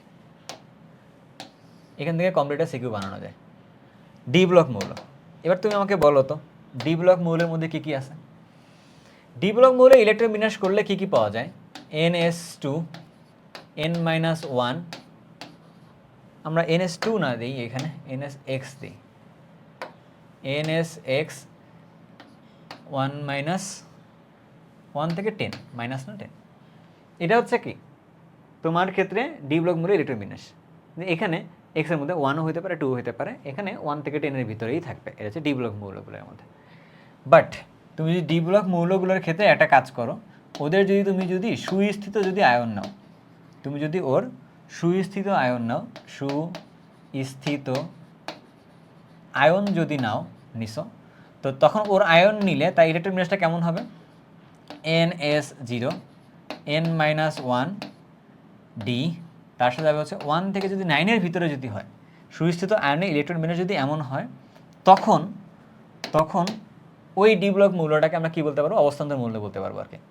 যদি এইটা হয়, এইটা হইলে ওই ডি ব্লক মৌলটাকে, এত হলে ওই ডি ব্লক মৌলটাকে কি বলা যাবে? ট্রানজিশন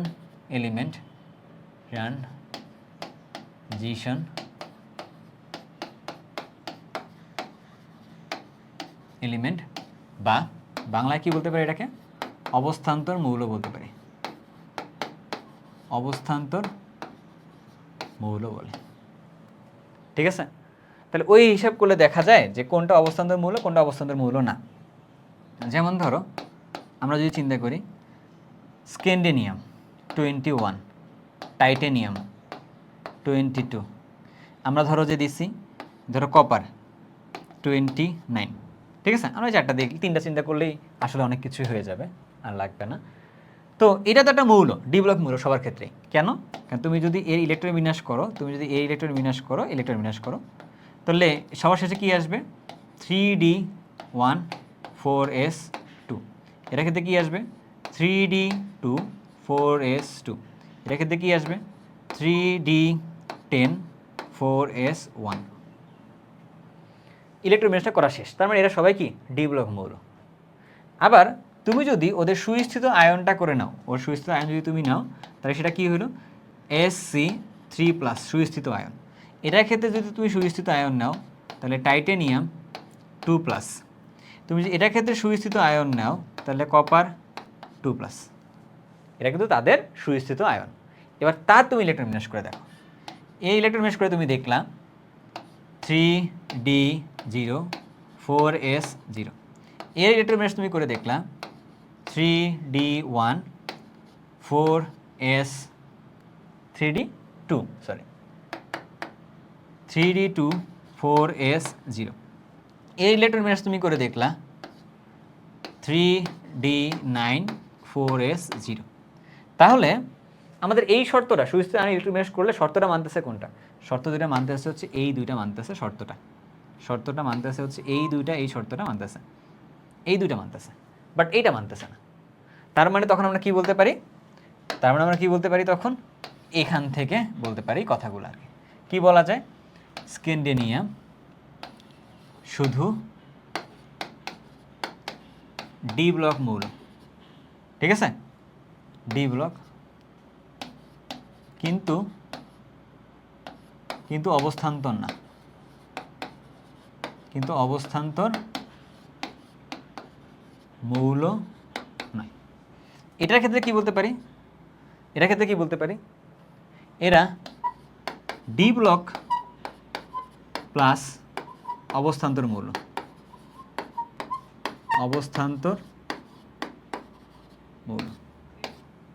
ব্যাপারটা বুঝতে পারছো? পরীক্ষায় খ নম্বরে এই প্রশ্ন আসবে যে কোনটা অবস্থান্তর মৌল, কোনটা অবস্থান্তর মৌল না। আই গেস তোমরা এখন পারবা। কার কোনো ডাউট আছে? নেই? ওকে, তোমরা খুবই ভালো স্টুডেন্ট, সবাই সহজে বুঝতেছো। আসলে আমি দেখতেছি তোমরা যখন ভিডিওগুলো দেখতেছো খুবই ভালো স্টুডেন্ট তোমরা সবাই, কারণ তোমরা সবাই ভালো বুঝো। কারণ ভালো না বুঝলে এই লম্বা লম্বা ভিডিওগুলোর মধ্যে তুমি কি করতে না, তোমরা এসে কমেন্ট করতে না যে ভাইয়া এইটা আমি ভালো বুঝছি, ওইটা আমি এতটুকু বুঝছি, কেউ কমেন্ট করতে না। কারণ আমি তোমাদের সাথে যে গতকাল কি পরশু দিন আমরা যে একটা জুম মিটিং করলাম, তো তখন আমি তোমাদের কথাগুলো প্রত্যেকটা শুনছি। পাশাপাশি তোমরা যারা আমাকে মেসেজ করতেছো প্রত্যেকটা কথা শুনে আমার কাছে মনে হয়েছে একদম অথেন্টিক কথাবার্তা। কারণ লম্বা একটা ক্লাস 6 থেকে 7 ঘন্টা ক্লাসের মধ্যে একটা ভালো একটা বন্ডিং ক্রিয়েট হয় আর কি এই জায়গাটায়। তো এই বন্ডিংয়ের থ্রুতে তুমি যখন বলছো যে আসলে তোমার ভালো লাগছে, আসলে তোমার অথেন্টিক কথাবার্তাই ছিল আর কি। সো এই জন্য আমি জানি তোমার ভালো স্টুডেন্ট। এর আমি আরেকটু আস্তে আস্তে করে যতটা বেসিক পর্যায়ে নামা যায় অত পর্যায়ে নেমে তোমাকে বোঝানোর চেষ্টা করতেছে আর কি। ঠিক আছে ভাই? ওকে।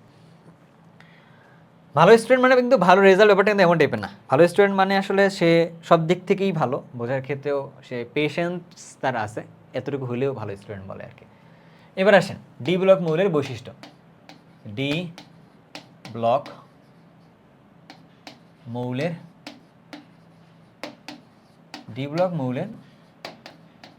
বৈশিষ্ট্য। ডি ব্লক মৌলের বৈশিষ্ট্য কয়টা? ডি ব্লক মৌলের বৈশিষ্ট্য হচ্ছে 5টা। ডি ব্লক মৌলের বৈশিষ্ট্য হলো 5টা। 1 নম্বর বৈশিষ্ট্যটার নাম কি? এটা পরিবর্তনশীল জারণ মান প্রদর্শন করে। পরিবর্তনশীল জারণ মান দেখায়, মানে একটার ক্ষেত্রে 2টা 3টা করে জারণ মান আছে। আচ্ছা, এরা সবাই কি? এরা চৌম্বক ধর্ম প্রদর্শন করে। চৌম্বক ধর্ম প্রদর্শন করে। এরা কি করে? এরা রঙিন যৌগ গঠন করে।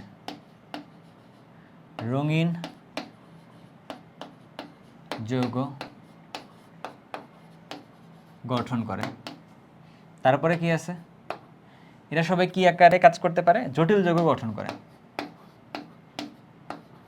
জটিল যৌগ গঠন করে। আবার কি করে? এরা প্রভাবক হিসেবে কাজ করে। প্রভাবক হিসাবে প্রভাবক হিসেবে যে কাজ করে এটা কিন্তু অলরেডি 4 নম্বর চ্যাপ্টারে ভাইয়া সুন্দর করে মেকানিজম সহকারে লিখে দিয়েছিলাম। সো দরকার আছে এটা আরও নেই, সো এটা বাদ। আমরা কোনটা কোনটা পড়বো এটা একটা মাথায় রাখতে হবে আর কি। আমরা এইগুলা পড়বো, এই 3টা, কারণ পরীক্ষায় প্রশ্ন আসলে এখান থেকেই আসে। ঠিক আছে, যখন প্রশ্ন সলভ করতে যাব তখন দেখবা খুব ইজিলি পারতেছো আর কি। ঠিক আছে, ওকে, ডাউট, কোনো সমস্যা নেই। এবার আমরা আসতেছি কি যেন, যে চৌম্বক ধর্ম প্রদর্শন করে এই কথাটার মানে কি? চৌম্বক ধর্ম প্রদর্শন করে এই কথাটার মানে কি? হ্যাঁ, এটা আগে দেখে আসি তারপরে।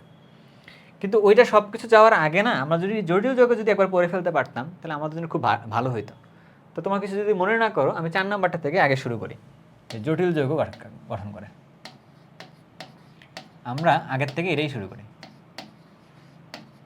আমরা জটিল যৌগ থেকেই শুরু করি। হ্যাঁ, তুমি বুঝবা, আমি ভাইয়া বুঝে দিয়েছি তো তুমি বুঝবা, কোনো সমস্যা নাই। জটিল যৌগের ক্ষেত্রে কি হয়? জটিল যৌগের ক্ষেত্রে কি হয়? ডি ব্লক মৌল থাকে, তার সাথে লিগ্যান্ড থাকে, সেই লিগ্যান্ড ডি ব্লক মৌলের সাথে সন্নিবেশ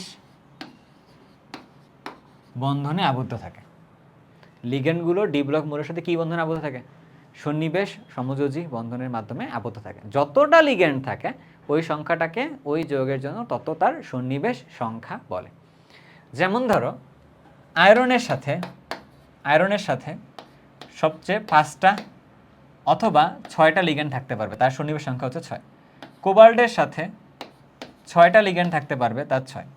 কপারের সাথে থাকতে পারবে 2টা অথবা 4টা, তার সন্নিবেশ সংখ্যা 2 অথবা 4। আবার ধরো আমরা দিতে পারি কার জন্য? জিঙ্কের জন্য সন্নিবেশ সংখ্যা কত? 4। তারপরে কি হইতেছে আমাদের কাছে? আমরা নিকেলের জন্য সন্নিবেশ সংখ্যা হচ্ছে 4। তো এগুলো কি বললাম? আমরা এগুলো বলছি হচ্ছে সন্নিবেশ সংখ্যা বলছি, এটা হচ্ছে সন্নিবেশ সংখ্যা। বুঝছো এটা কিসের কথা বলছি?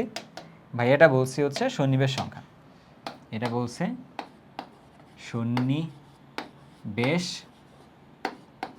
সংখ্যা। সন্নিবেশ সংখ্যা কি জিনিস জানো? যতটা লিগ্যান্ড যুক্ত থাকবে সেটাই হলো কি ওই মৌলের জন্য তার সন্নিবেশ সংখ্যা, যতটা লিগ্যান্ড যুক্ত থাকবে আর কি। আই গেস তোমাদের কাছে এটা এখন ক্লিয়ার। আচ্ছা, এখন আমরা এক্সাম্পল যদি লিখি এই যে জটিল যৌগগুলোর ক্ষেত্রে, যেমন এক্সাম্পল আকারে লিখো তো কয়েকটা, একটা এক্সাম্পল আকারে লিখো। আমার সব বেশি এক্সাম্পল লেখার দরকার নেই, কেন লেখার দরকার নেই মনে হয় বুঝতে পারতেছো। ঠিক আছে, আমরা জাস্ট যেগুলো আসার মতো সেগুলো লিখি।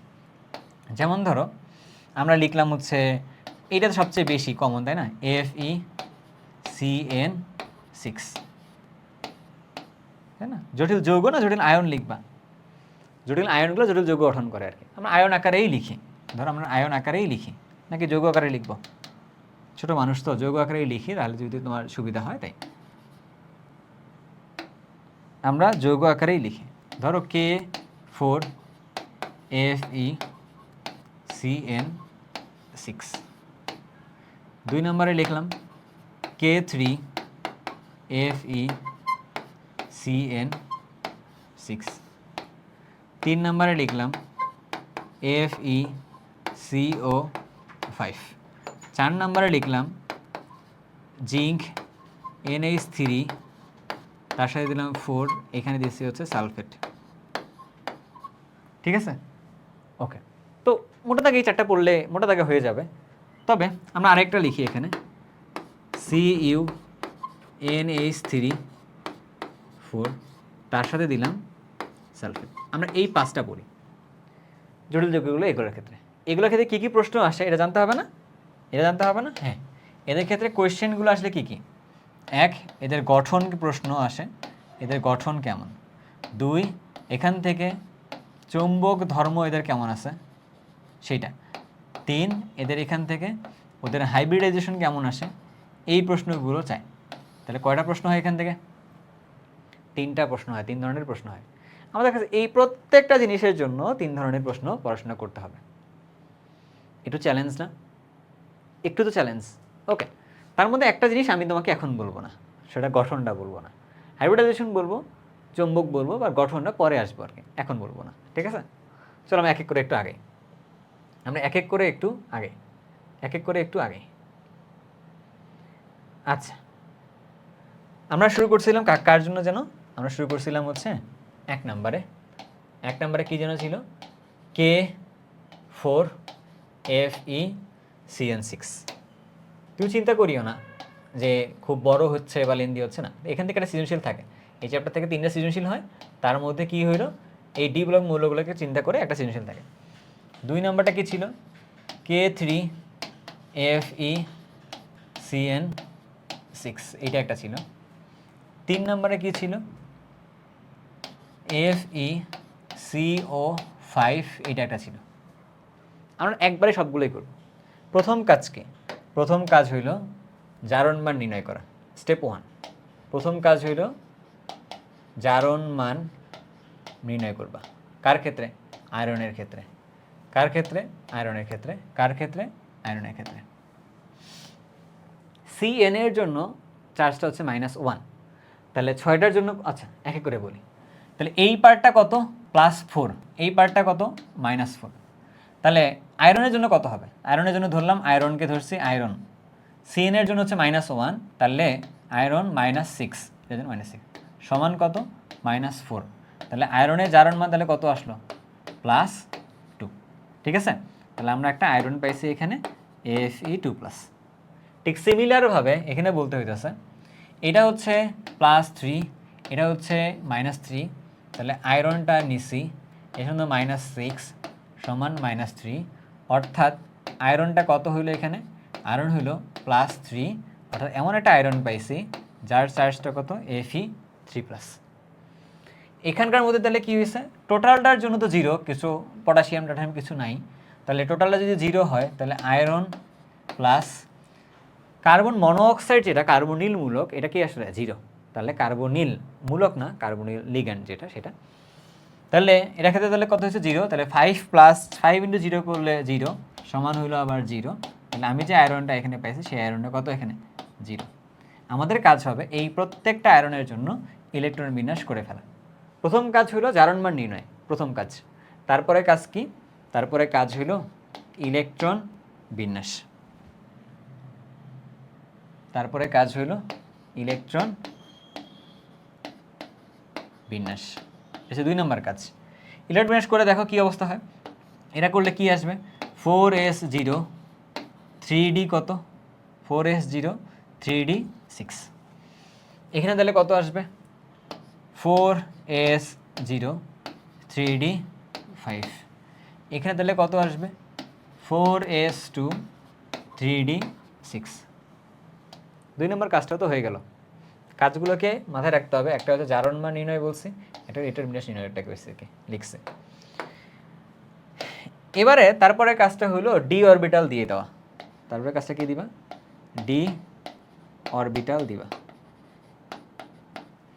তাহলে ডি অরবিটাল তুমি যদি দাও তাহলে কি হলো এখানে? s0, ডিতে আছে কি? ডিতে আছে 5টা অরবিটাল। তাহলে এখানেও তোমার কাছে আছে কি? একটা এস আছে, তারপরে 5টা ডি অরবিটাল আছে, তুমি দিবা ইলেকট্রন, সমস্যা নাই। এখানেও তোমার একই অবস্থা, একটা এস আছে, 5টা আছে। এবার কাজটা দেখো, ডি, এস কিন্তু 0 আছে, ডিতে কয়টা আছে? ডিতে আছে 6টা। প্রথমে যাবে একটা একটা একটা একটা একটা দিছো, তাহলে এখানে কি হবে? এই যে একটা 6টা গেল আর কি এখানে। এখানে তাহলে কি? এই একটা একটা একটা একটা একটা। এখানে তাহলে কি? এসের মধ্যে আছে 2টা, এখানে আছে একটা একটা একটা, সব কিছুতে এরকম করে দিবা, দিয়ে দিছো, ডান। এটা দেওয়া শেষ। এখনও তুমি কিন্তু লিগ্যান্ড তাকে দেওয়া নেই। এবার 3 নম্বরে, এটা তো 3 নম্বর স্টেপ গেলো, ডি অরবিটালটা লিখছো, তাই না? 4 নম্বর স্টেপে তুমি গিয়ে কী করবা? লিখবা হচ্ছে লিগ্যান্ড সহ, লিগ্যান্ড সহ ইলেকট্রন বিন্যাস। লিগ্যান্ড সহ ইলেকট্রন বিন্যাস করবা, লিগ্যান্ড দিবা, তাহলে ইলেকট্রন বিন্যাস করবা। আচ্ছা আসো, এবার আমাদের কাছে কি গেছে? আমাদের কাছে ছিল Fe, তার সাথে লিগ্যান্ড দিলাম কোনটা? Cn, দিয়ে দিলে হলো কি? FeCN4-। এটা এবার ইলেকট্রন বিন্যাস করা লাগবে। এটার জন্য কি? Fe CN6, বাট এইটা হইলো 3 মাইনাস, তার ইলেকট্রন বিন্যাস করা লাগবে। ওইটার জন্য কি FeCO5 লিগেন্ড। এখন লিগেন্ডগুলো স্ট্রং হয়, উইকও হয়। CnCO, এরা হচ্ছে কেমন লিগেন্ড? এরা হচ্ছে স্ট্রং লিগেন্ড। H2O, এটা হচ্ছে একটা উইক লিগেন্ড। এটা এভাবে একটু মনে রাখো, অসুবিধা হবে না, ঠিক আছে? যখন তুমি এটা লিখছো, এবারে একটা মজার ব্যাপার আছে। লিগেন্ডগুলোর কাজটা কি? লিগেন্ডগুলোর কাজটা হচ্ছে আগে সবগুলোকে কি হয়, তারা জোড়া হয়ে যায় আর কি। জোড়া কেন হয় এটা নিয়ে আলোচনা করতে গেলে একটু ডিটেলস আলোচনা ব্যাপার স্যাপার। সো ডিডি স্প্লিটিং অমুক তো কাহিনী পড়া লাগবে, দরকার নেই আপাতত। তুমি এক পাশ থেকে লিখো, ডি অরবিটালটাকে আগে লিখবা, তারপরে এস অরবিটাল, এভাবে যাবা, ডি এর মধ্যে জোড়ায় জোড়ায় প্রবেশ করাবা আর কি। তাহলে আমরা একটা কাজ করি, এখানে ডি অরবিটালটাকে আগে নিই, তাই না? এই যে ডি আগে হচ্ছে ডি, সরি, আমরা ডিটাকে আগে নিই। এই যে হচ্ছে ডি, এই যে 1টা 2টা 3টা 4টা 5টা, ডি নিচ্ছি 5টা। এবার হলো এই যে একটা নিলাম, এই যে এস, এই যে 3টা দিয়ে পি নিলাম। তাহলে এটা গেল আমাদের কাছে 3D, এটা গেল আমাদের কাছে 4S, এটা গেল আমাদের কাছে 4P। সিমিলারভাবে এখানেও ডিটাকে আগে, তারপরে হলো 4S, তারপরে হলো 4P। এটা হচ্ছে 3D 4S 4P। মানে ইলেকট্রন যাওয়ার সময় কোনটাতে আগে যায়? আগে তো ডিতে যায়, তারপর তো 4Sে যায়, তাই না? এরকমই তো, নাকি 4S আগে তারপর ডিতে যায়? আগে হচ্ছে 4Sে যায়, তারপর হচ্ছে 3Dতে যায়। আচ্ছা, তাহলে এটাকে আমরা আগে এখানে লিখছি কেন আবার, তাই না? আচ্ছা, লেখার একটা কারণ আছে এই জায়গাটায়, যে আমরা সিকোয়েন্স অনুসারে লিখছি আর কি, সিকোয়েন্স অনুসারে লিখছে, ঠিক আছে? যে কোন পর্যায়ে দিকে সেভাবে। আচ্ছা, এখানে তাহলে কি লিখলাম?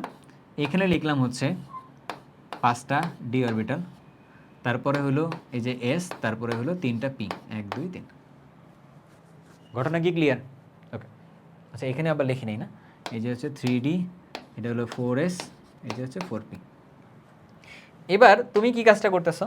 তুমি হচ্ছে এখানে যা ইলেকট্রন ছিল সবগুলোকে জোড়া বানাচ্ছ। এটা কয়টা ইলেকট্রন ছিল? 6টা। 6টাকে যদি জোড়া বানিয়ে দাও, শুরুর দিক থেকে বসায় দাও। এই যে 1 জোড়া, এই যে 2 জোড়া, এই যে 3 জোড়া, হয়েছে? এখানে তুমি যদি বসায় দাও, ছিল 5টা, তো জোড়া বানাও। এই যে 1 জোড়া, এই যে 2 জোড়া, এই যে একটা, ওটা কিন্তু জোড়া নেই, ওর মধ্যে বিজোড়া। ওটার ক্ষেত্রে কি 2 আর 6 যোগ করলে 8, তাহলে 4 জোড়া। এই যে 1 জোড়া, এই যে 2 জোড়া, এই যে 3 জোড়া, এই যে 4 জোড়া ইলেকট্রন, হয়েছে? এবার যাব ঘটনা প্রবাহের মধ্যে। কোথায় কি? আমাদের বাকি জায়গাগুলোতে এবার আমরা লিগেন্ড দিব। লিগেন্ড আছে আমার কাছে কয়টা? 6টা। তাহলে এখানে আমরা 6টা ঘর দিয়ে ফেলছিলাম না? এখানে 5টা ঘর হইতো, তাই তো বলি আমি, সরি, এটাতে 6টা ঘর আমি আসলে বেশি বানাই ফেলছি, এটাতে 3-এর জায়গায় 5টা। ওকে, এবার যদি আমরা এখানে লিগ্যান্ড দিই, লিগ্যান্ড আছে আমাদের 6টা, তাহলে এইখানে একটা লিগ্যান্ড মানে 1 জোড়া ইলেকট্রন দিয়ে সে যুক্ত হয়। এই যে একটা লিগ্যান্ড, এই যে একটা লিগ্যান্ড, 2টা লিগ্যান্ড, এইখানে একটা 3টা লিগ্যান্ড, এইখানে একটা 4টা লিগ্যান্ড, এইখানে একটা 5টা লিগ্যান্ড, এইখানে একটা 6টা লিগ্যান্ড। তো লিগ্যান্ড তাহলে হইলো কটা মোট? 6টা লিগ্যান্ড আসছে। এখানেও লিগ্যান্ড তুমি দাও, এই যে একটা লিগ্যান্ড, 2টা লিগ্যান্ড, 3টা লিগ্যান্ড, 4টা লিগ্যান্ড, 5টা লিগ্যান্ড, 6টা লিগ্যান্ড, দিলাম 6টা। এখানে কটা লিগ্যান্ড যাবে? 1টা 2টা 3টা 4টা 5টা, গেল লিগ্যান্ড। এখন তুমি এখানে দেখো তো লিগ্যান্ডটা কোন সিকোয়েন্সে গেছে। লিগ্যান্ডটা কোন সিকোয়েন্সে গেছে?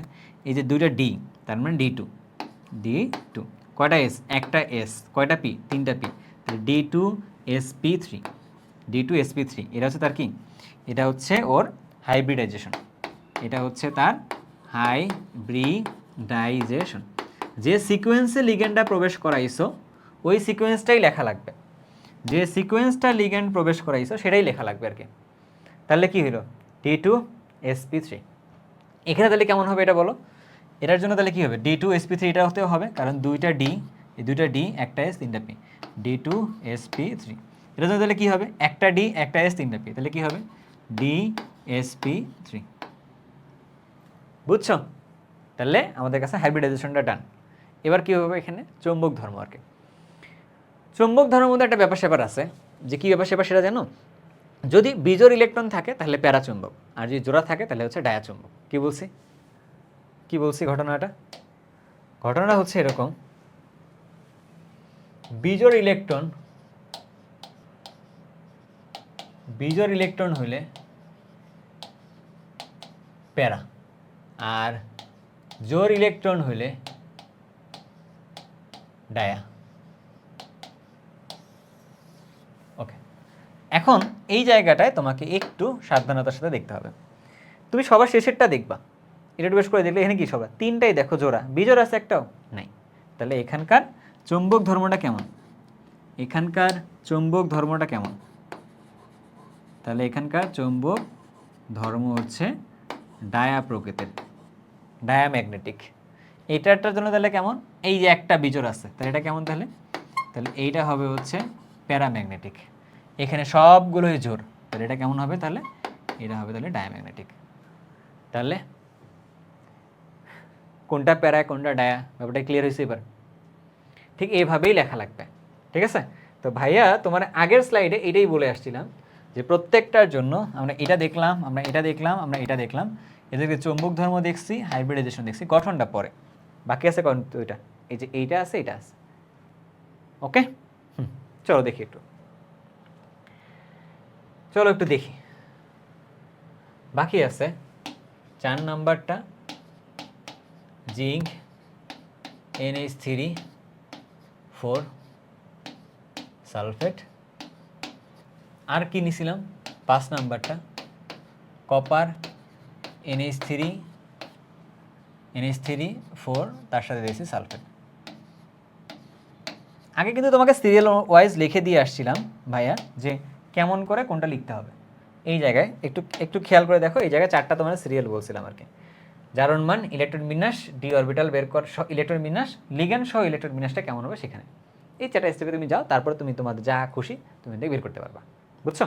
ওকে, এবারে আমরা পরেরটাতে যাই। এখানেও সেম উপায়ে আমাদেরকে যাইতে হবে। সবার আগে জিঙ্কের এখানে আছে কত? এটা -2, তাহলে এটা হচ্ছে +2। অ্যামোনিয়া যেহেতু 0, তাহলে জিঙ্ক আমি একবারে লিখলাম। কেউ যদি একবারে পারো তাহলে একবারে লিখবা, সমস্যা নেই। জিঙ্ক ইলেকট্রন বিন্যাস তাহলে করলে কেমন হয়? 3D10 4s0। আবার কপারেরটা ক্ষেত্রে দিলে কেমন হয়েছে? কপার 2+, ইলেকট্রন বিন্যাস করলে কেমন হবে? 3D9 4s0। ইলেকট্রন বিন্যাস এবার ডি অরবিটাল, এটা লিখি এখানে, ডিটা যদি লিখে ফেলি, এস তো খালি আছে, ডি 4 জোড়া আছে এখানে, সরি 5 জোড়াই আছে। একটা করে একবারে যাবে, তারপর এরকম করে যাবে আর কি, লিখছো। এখানকার মধ্যে দিলে কেমন হবে?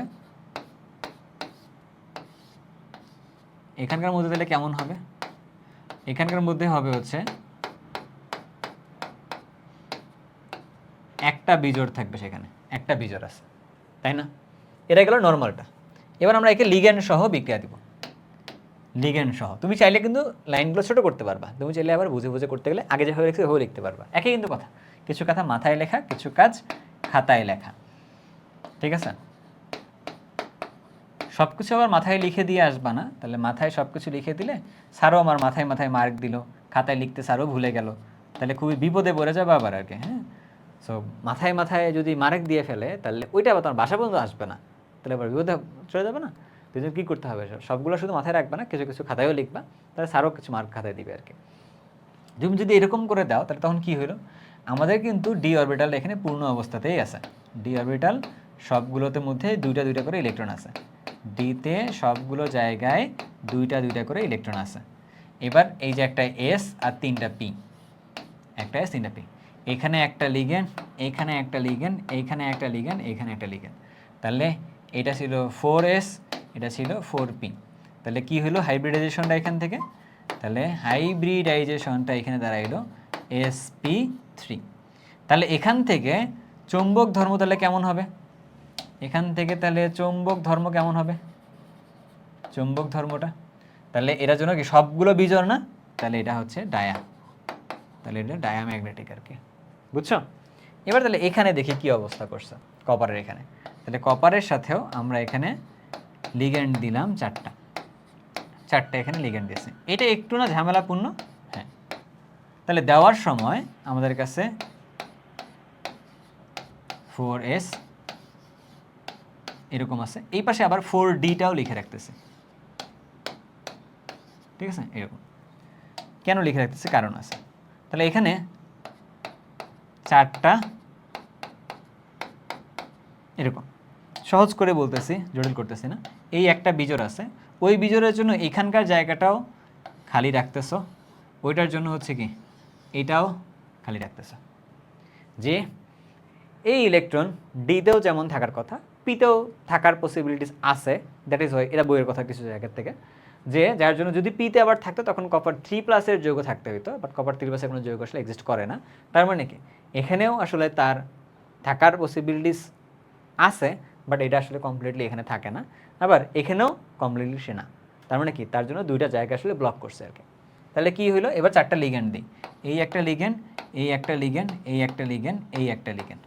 তাহলে তখন তাহলে কী হলো, এই যে এই কথা দুটো আমি তোমাকে মাত্র বললাম না, এগুলো কিন্তু আসলে অ্যানালজিক্যাল কথাবার্তা এগুলো, কিন্তু এটা অ্যাকচুয়াল ব্যাখ্যা দেওয়ার জন্য আমাদের ডি অরবিটালের মধ্যে যে আবার দুই ভাগে ভাগ করে ওদের যে শক্তির পার্থক্য, এদিকে যাওয়া লাগতো আর কি। ওইদিকে যাচ্ছি না আপাতত, পরে যদি একাডেমিক ব্যাচ হতো তখন আসলে সত্যি আলোচনা করতাম, হ্যাঁ, এরাই যেতাম না।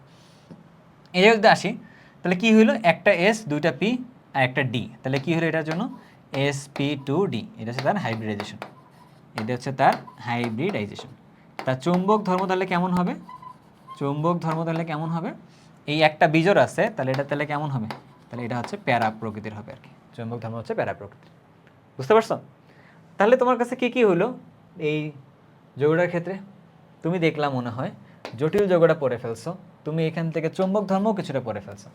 চৌম্বক ধর্ম এখান থেকে এবার তোমাকে লিখতে পারতেছি ভাইয়া মনে হয়, যে চৌম্বক ধর্ম কী কী হয়, প্যারা হয়, কেমন হয়, ডায়া হয়, আবার কেমন হয়, আরেকটা টাইপের হয় হচ্ছে ফেরো টাইপের হয়, ঠিক আছে? চৌম্বক ধর্ম কয় ধরনের হয়? 3 ধরনের হয়, প্যারা, ডায়া, ফেরো। ফেরোটা তোমাকে একটু বলে রাখতেছি জাস্ট এক্সাম্পলের জন্য, হ্যাঁ, এটা হচ্ছে আয়রন, কোবাল্ট, নিকেল, এই 3টা হলো তোমার কাছে কি ফেরোম্যাগনেটিক, আয়রন, কোবাল্ট, নিকেল, ফেকোনি আকারে মনে রাখতে পারো। এটার অ্যাকচুয়াল কারণগুলো কি, চুম্বক ক্ষেত্র থাকলে কেমন হয়, ডোমেইন আকারে পড়াশোনাগুলোতে, সো আমরা ডিটেলসে আর যাচ্ছি না, জাস্ট মনে রাখবা যে বিজোড় ইলেকট্রন থাকলে সেটা হচ্ছে তোমার কাছে কি প্যারা, যদি তোমার কাছে সবগুলোই জোর হয় তখন তোমার কাছে কি আসলে ডায়া, আর ফেকোনি অর্থাৎ ফেরাম, আয়রন, কোবাল্ট, নিকেল থাকলে সেটা তোমার কাছে কি আসলে একটা ফেরোম্যাগনেটিক পদার্থ হিসেবে কাজ করতেছে। ব্যাপারটা ক্লিয়ার? তাহলে এটা গেল। এবার যাচ্ছে হচ্ছে রঙিন যৌগ গঠনের ক্ষেত্রে এইটা পড়তে পারলে আমাদের কাছে এই ডি ব্লক মোড়ের এই জায়গাটাকে বাদ নিব আর কি আমরা, বুঝতে পারছো? আচ্ছা, তাহলে এবার চলো তারপরে আমরা কিন্তু আর বেশি দূর আগাবো না এই জায়গাটায়। কোথায় ছিলাম আমরা? ছিলাম হচ্ছে এবার রঙিন যৌগ গঠনের ক্ষেত্রে। রঙিন যৌগ গঠনের ক্ষেত্রে, রঙিন যৌগ গঠন, রঙিন যৌগ গঠন করে আবার কেমনে? কোন একটা জিনিসকে কালারফুল দেখো কখন, এইটা কালারটা তোমার কাছে কেমন লাগতেছে, কালারটা তোমার কাছে মনে হয়, আমি সেটা কালার খুব ভালো, খুব কম চিনি আর কি, এরকম না, ধরো লাল কালারের মতো রাখতেছে একটা গেঞ্জিটা, তাহলে কী হয়েছে, একটা লাইট সোর্স থেকে লাইট এসে এখানে আসছে, এই কালারের যে পিগমেন্ট যেগুলো এখানে যা যা আছে সেই কালারগুলো কী করতেছে, ওই লাইটের যে শক্তিটা সেটা শোষণ করছে, আগে শোষণ করে, তারপরে সে যেটা শোষণ করতে পারে নাই সে ওইটা আবার বিকিরণ করছে, যে বিকিরিত আলো তরঙ্গ দৈর্ঘ্যটা লাল আলো তরঙ্গ দৈর্ঘ্যের সাথে মিলে গেছে, দ্যাট ইজ হয় তুমি এটাকে রেড দেখতেছো আর কি। ব্যাপারটা বুঝতে পারছো? তাহলে আগে শোষণ, তারপরে গিয়ে কী হয়, বিকিরণ হয় আর কি। ঠিক সেম কনসেপ্টে কাজ করবে কোনটা আসলে, রঙিন যৌগটা। চলো একটু আমরা দেখি যে রঙিন যৌগ আবার কীভাবে কাজ করে। রঙিন যৌগের মেকানিজমটা আগে একটু বুঝো, তাহলে তুমি যে কোনো কিছুর জন্য এটা ফেলাই দিতে পারবা বা বুঝতে পারবা এই মেকানিজমটা, যে কীভাবে রঙিন যৌগ কাজ করে বা ক্রিয়া কৌশলটা আর কি, ঠিক আছে? এটা মেকানিজমটা। আমাদের কাছে কী কী যেন থাকে, আমাদের কাছে ডি অরবিটাল থাকে, ডি অরবিটাল কয় ভাগে ভাগ করা থাকে, 5 ভাগে ভাগ করা থাকে আর কি। ডি অরবিটাল 5 ভাগে ভাগ করা থাকে, 1টা 2টা 3টা 4টা 5টা হয়তো, বাট সমান ভাগে ভাগ করা হয় নাই, দ্যাট ইজ ওয়াই ঝামেলাটা। এই যে 1 2 3 4 5, এরা সবাই কেমন, এটা হচ্ছে সমশক্তি সম্পন্ন, এই যে D X Y, D Y Z, D Z X, D X square Y square D Z square. এরা সবাই কেমন এখানে সমশক্তি সম্পন্ন, সমশক্তি সম্পন্ন অরবিটাল। এরা সমশক্তি সম্পন্ন অরবিটাল, বুঝছো? আচ্ছা, এই সমশক্তি অরবিটালগুলোকে তুমি যদি ভাগ করে ফেলতে পারো, তুমি এটাকে ভাগ করে যদি ফেলো আর কি, দুই ভাগে ভাগ করতে পারবা। এই সমশক্তি অরবিটালগুলোকে তুমি দুই ভাগে ভাগ করে ফেলতে পারো। কীভাবে ভাগ করতে পারো এবার একটু ভালো করে খেয়াল করো। তুমি দুই ভাগে ভাগ করে ফেলতে পারো, এটা ভাগ করে ফেলতে পারো দুই ভাগে। একটু ঝামেলা করে ফেলছি, একটু এটাকে ঝামেলা করে ফেলছি, এটা একটু উপরে দেওয়া লাগতো, ঠিক আছে? আচ্ছা, সমস্যা নাই, দুই ভাগে ভাগ করে ফেলতে পারবা, দিলা। তারপরে দুই ভাগে ভাগ করছো,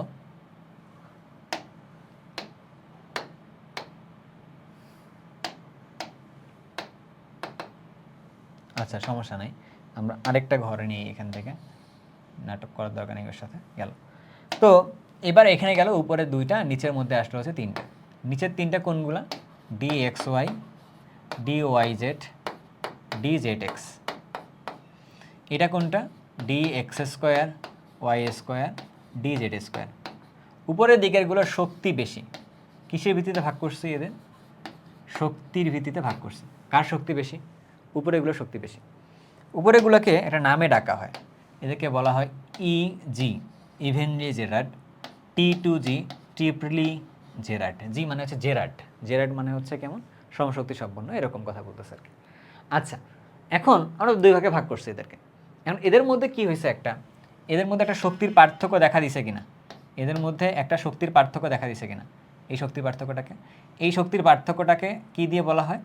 এদের একটা নাম আছে, এদের নাম হচ্ছে স্প্লিটিং এনার্জি বলে। শক্তির পার্থক্যটাকে স্প্লিটিং এনার্জি বলে, স্প্লিটিং এনার্জি বলে। হ্যাঁ, দেন এইটাকে কিছু কিছু বইতে ডেল ও দিয়ে প্রকাশ করছে, অথবা তুমি এটাকে ডেল ই দিয়ে প্রকাশ করতে পারো স্প্লিটিং এনার্জিটাকে, বুঝছো? ডেল ও মানে হচ্ছে কি, এটা অক্টাহেড্রাল কমপ্লেক্স, তো আসলে আর জটিল করার দরকার নেই, তাই না? তো ডেল ও ধরো, ডেল ই ধরো, স্প্লিটিং এনার্জি দুটো ভাগ হয়ে গেছে। স্প্লিটিং মানে কি, ভাগ হয়ে গেছে না? ভাগ হয়ে গেছে। তাহলে এই জায়গায় কেমন সমশক্তি না অসমশক্তি? তো এর হচ্ছে অসমশক্তির অরবিটালে ভাগ হয়েছে, তাই না? এবার এইটা তো এই অবস্থাতেই আছে, কোনো ঝামেলা আমাদের কাছে নাই, কোনো ঝামেলা আমাদের কাছে নাই। আমরা একটা এইটার মেকানিজমটার সাথে আমরা একটা এক্সাম্পলটা পড়ি, একটা এক্সাম্পল পড়ি, তাহলে একটু ক্লিয়ার হয়ে যায়। কার জন্য এক্সাম্পলটা পড়বা? ধরো আয়রনের জন্য পড়ি। ধরো আয়রন 2+ তুমি একটা যৌগ নিচ্ছ, তার ক্ষেত্রে তোমার কাছে ডি অরবিটাল আছে 5 ভাগে বিভক্ত আছে, ডি অরবিটাল 5 ভাগে বিভক্ত আছে। তার মধ্যে আছে কত এখানে? 3d6। এখানে আছে কত? 3d6। 3d6 মানে ঠিক এই অবস্থাতেই আছে, তাই না? এটা কিন্তু কত ছিল? 3d6 ছিল। এখন যখনই আমরা এটাকে ভাগ করছি, তখন এটা কিভাবে ভাগটা হয়েছে? এখানে 3টা আর 2টা এভাবে ভাগ হয়েছে, 3টা আর 2টা এভাবে ভাগ হয়েছে। তাহলে নিচেরগুলোতে আগে ইলেকট্রন প্রবেশ করছে, ওই যে বলছিলাম না একবার জোড়া হয়, এরকম লিগ্যান্ডের জন্য হয়, স্প্লিটিং এনার্জি, পেয়ারিং এনার্জি, এখান থেকে স্ট্রং লিগ্যান্ড উইক লিগ্যান্ড বের করা যায়। আপাতত দেখি, বাদ দাও, যে তুমি এখানে দেখো আগে নিচেরগুলো পূর্ণ হবে, তারপর উপরের দিকে গেছে। আচ্ছা, তাহলে এবার বলো দুটোর মধ্যে শক্তির পার্থক্য আছে কিনা? এই যে T2G আর ইজি, শক্তির পার্থক্য আগের থেকে তো ছিলই, কোনো সমস্যা তো নাই এখানে। আচ্ছা, এবারে আমি যদি ধরো আলো দেই একটা, এখানে ধরো একটা লাইট সোর্স নিলাম,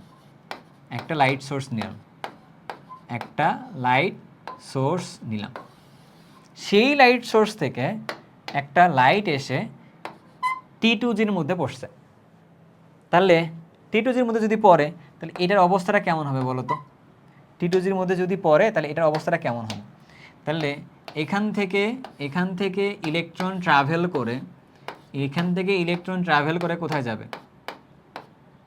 এখান থেকে ইলেকট্রন ট্রাভেল করে একটা ইলেকট্রন উপরে যাবে না? এবার শক্তি শোষণ করে উপরে গেছে না? তাহলে কি এটা হয়েছে? শক্তি শোষণ করে উপরে গেছে। আবার কি হবে? শক্তি যখন সে বিকিরণ করবে, তখন কি আবার সে নিচে নেমে আসবে না?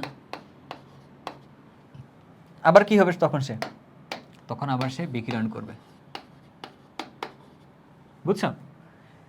তাহলে আগে সে শোষণ করলো, শোষণ করে সে নিচ থেকে উপরে গেছে, আবার বিকিরণ করে উপর থেকে সে নিচে আসছে। শক্তি শোষণ হয়, আবার কি হয়, শক্তি বিকিরণও হয় আর কি। তাহলে এই বিকিরিত শক্তির যে তরঙ্গ দৈর্ঘ্য হয়, এই তরঙ্গ দৈর্ঘ্যটা যদি আমাদের দৃশ্যমান অঞ্চলের আলো তরঙ্গ দৈর্ঘ্যের সাথে যদি মিলে যায়, তখন সেটাকে আমরা কি বলতে পারি? তখন সেটা আমরা বলতে পারি রঙিন যৌগ বলতে পারি আর কি। আর যদি না মিলে যায়, তখন সেটা কি রঙিন যৌগ বলতে পারি না। তাহলে শোষণ বিকিরণটা কখন ঘটবে? যখন এই ডি থেকে ইলেকট্রনটা নিচ থেকে উপরে যেতে পারবে। 3d10 হলে কখনো নিচ থেকে উপরে যেতে পারবে না। কিন্তু জিঙ্কের যৌগ তাহলে কেমন হবে? সবগুলা বর্ণহীন হবে আর কি, তাই না? আচ্ছা, এই ব্যাপারটাকে তাহলে আমরা কি বললাম? বিকিরিত বিকিরিত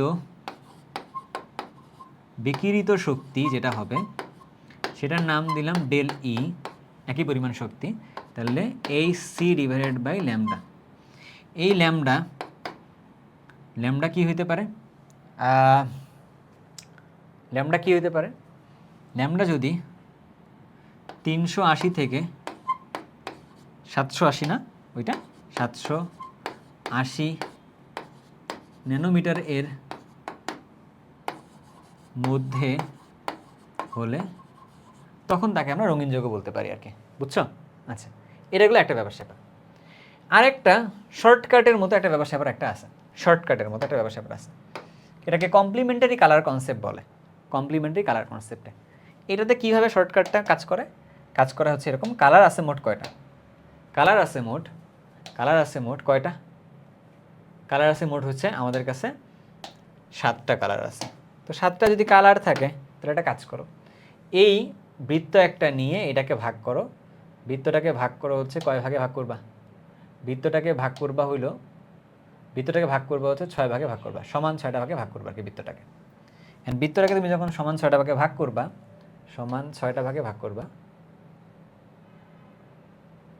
ওকে, বৃত্তটাকে তুমি সমান 6টা ভাগে ভাগ করতেছ, ওকে, সমস্যা নেই। তা 4টা ভাগে আমরা ভাগ করে ফেলছি অলরেডি বৃত্তটাকে। তারপরে হইলো বৃত্তটাকে আমরা সমান 6টা ভাগে ভাগ করতে হবে, করলাম। কালার কয়টা বলছিলাম? 7টা আছে। 7টার মধ্যে নিব কয়টা? নিব হচ্ছে 6টা। 7টার মধ্যে নিব 6টা। ভিভ জি ওর আই বাদ, ঠিক আছে?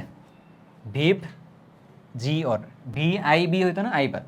ভিভ GYOR, আই মানে কি? ইন্ডিগোটা বাদ, এটা বাদ দিয়ে লিখছো আর কি। তাহলে তখন এবার এদেরকে তুমি একটা সিকোয়েন্সে বসাও, যে কোনো সিকোয়েন্সে বসাও, সমস্যা নেই। ধরো এদিকে দিচ্ছি ভি, এই পাশে দিয়েছি হচ্ছে বি, এদিকে দিয়েছি হচ্ছে জি, এদিকে দিব হলো ওয়াই, এদিকে দিব হলো ও, এখানে দেবো হচ্ছে আর। ঠিক আছে? এভাবে তুমি দিছো, দিয়ে এবার তুমি জিনিসটাকে এবার তুমি লিখো।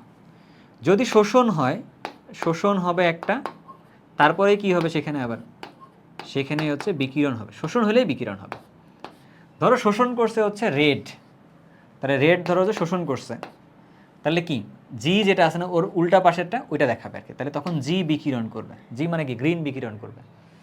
আবার যদি দেখা যায় শোষণ করে হচ্ছে যদি শোষণ করে হচ্ছে কোনটা? শোষণ করে হচ্ছে ধরো ওয়াই শোষণ করছে, তাহলে ওয়াই যদি শোষণ করে তখন কোনটা দেখাবে? তখন ভি দেখাবে, ভায়োলেট দেখাবে। ধরো কখনো যদি বি শোষণ করে তখন তাহলে কোনটা দেখাবে? তখন তাহলে হচ্ছে ও দেখাবে আর কি। গেল ব্যাপারটা এই। তাহলে তুমি চাইলে এখানে শক্তির মানের ব্যাপার দিয়েও বলতে পারো ব্যাখ্যাটা, তুমি চাইলে এভাবেও বলতে পারো যে যদি এটা শোষণ করে তাহলে এটা বিকিরণ করবে আর কি। তাহলে এই মেকানিজমটাকেই ব্যাখ্যা করতে হয়। বুঝতে পারছি? ডান। তাহলে আমাদের কাছে ব্লক মৌলের এখান থেকে পড়াশোনা, অবস্থান্তর মৌলের এখান থেকে পড়াশোনা মোটামুটি ডান হয়েছে। আমরা যদি একটু ব্যাক করে আসি, সব কিছু দেখো ভালো করে। এটা পড়ছি, আমরা অনেকক্ষণ থেকে এটা পড়ছি যে SPD ব্লক মৌলগুলো নিয়ে। সো আমরা লম্বা সময় পরে আসছি, তাই না? আচ্ছা, সমস্যা নেই। সো এবার যাই হচ্ছে কোথায়? আমরা প্রশ্ন সমাধানের দিকে যাই। তুমি একটা প্রশ্ন পড়ো তো দেখি, তুমি দেখবে যে প্রশ্ন এবার পারবা সবগুলো। প্রশ্নের মধ্যে কি কি বলছে দেখো। বলছে কি কিউ আর এল দুটো যৌগের কথা বলছে। এখানে এন হচ্ছে সর্বনিম্ন মান প্রযোজ্য, এল অবস্থান্তর ধাতু 9 কেন ব্যাখ্যা করো, কিউ এতর মধ্যে আয়নদের মধ্যে কোনটি প্যারাম্যাগনেটিক ব্যাখ্যা করতে বলছে। তার মানে বুঝতে পারতেছে ম্যাগনেটিজমের কথা বলছে। আচ্ছা দেখি, ডি এর কথা বলছে, তো তাহলে 4 নম্বর পর্যায় থেকে ডি শুরু হয়, তাহলে হচ্ছে এন এর মান 4 হবে আর কি, সর্বনিম্ন আর কি। এন এর মান যদি 4 হয় তাহলে এটা কত হইলো? এটা হইলো 3D6 4S2। তাহলে এটা কত হইলো? এটা হইলো 3D, তাহলে এটা হবে 3D10 এটা হবে কত 4s2। তাহলে কিউ কি হবে? তাহলে আমরা কি লিখতে পারি? কিউ কিউ হইল আমাদের কাছে আয়রন, কিউ হইল আমাদের কাছে আয়রন, এল হইল আমাদের কাছে তাহলে কি জিঙ্ক। ঠিক আছে, তাহলে এইটা অবস্থান্তর মৌল যে নয় এটার ব্যাখ্যা কি আমরা করছি কি না? আমরা ব্যাখ্যা করছি না? করছি তো, ঠিক ওভাবে ব্যাখ্যা করতে হবে। এখানে আমরা একটু লিখি তবু এখানে, যদি আমরা এখানে লিখি যে কার জন্য, গ নাম্বারের জন্য লিখতেছি আর কি, জিঙ্কের জন্য। জিটি ইলেকট্রন বিন্যাস করলে কি আসছে এখানে 3d10 4s2, তাহলে এটা ডি ব্লক মৌল। তাহলে জিঙ্ক একটা কি এখানে, জিঙ্ক একটা এখানে ডি ব্লক মৌল, নো ডাউট। বাট জিঙ্কের সুস্থিত আয়ন যদি তুমি নাও জিঙ্ক 2+, তাহলে ইলেকট্রন বিন্যাস করলে তাহলে কেমন হবে 3d10 4s0। বাট আমাদের শর্ত যেন কি ছিল, আমাদের শর্ত যেন কি ছিল, আমাদের শর্ত কি ছিল? শর্ত ছিল যে সুস্থিত আয়নটা ইলেকট্রন বিন্যাস করলে 1 থেকে 9-এর ভিতরে থাকতে হবে, তাই না? বাট আমাদের কাছে তো 1 থেকে 9-এর ভিতরে না, আমাদের কাছে ব্যাপারটা নিয়ে গেছে সেটা অন্য জায়গায় 10-এর মধ্যে চলে গেছে।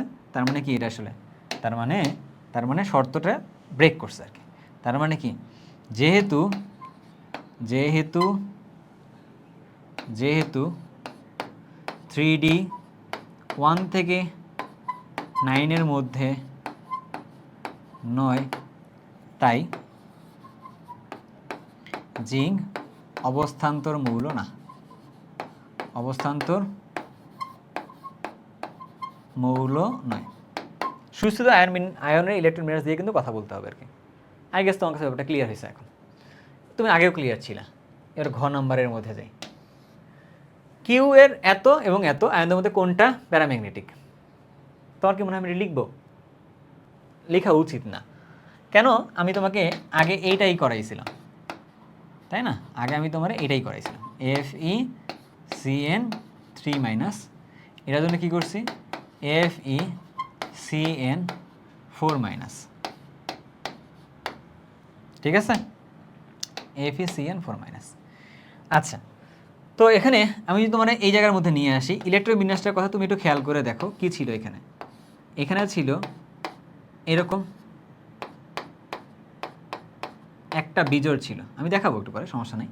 আবার এটার মধ্যে তুমি যদি ইলেকট্রন বিন্যাসের মধ্যে তুমি যদি যাও তখন কি ছিল, তখন 3টা জোড় ছিল। তাহলে বিজোড় আছে, তাহলে এখানে কি আছে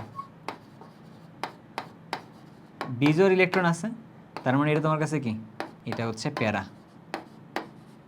আর এটার মধ্যে কি সবগুলোই জোড় ইলেকট্রন, তাই এটা তোমার কাছে তাহলে কেমন হবে, এটা তোমার কাছে হচ্ছে ডায়া, তাই না? তুমি কি এভাবে পরীক্ষায় লিখবা?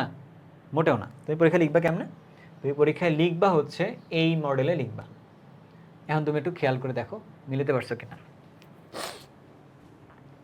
ওই যে,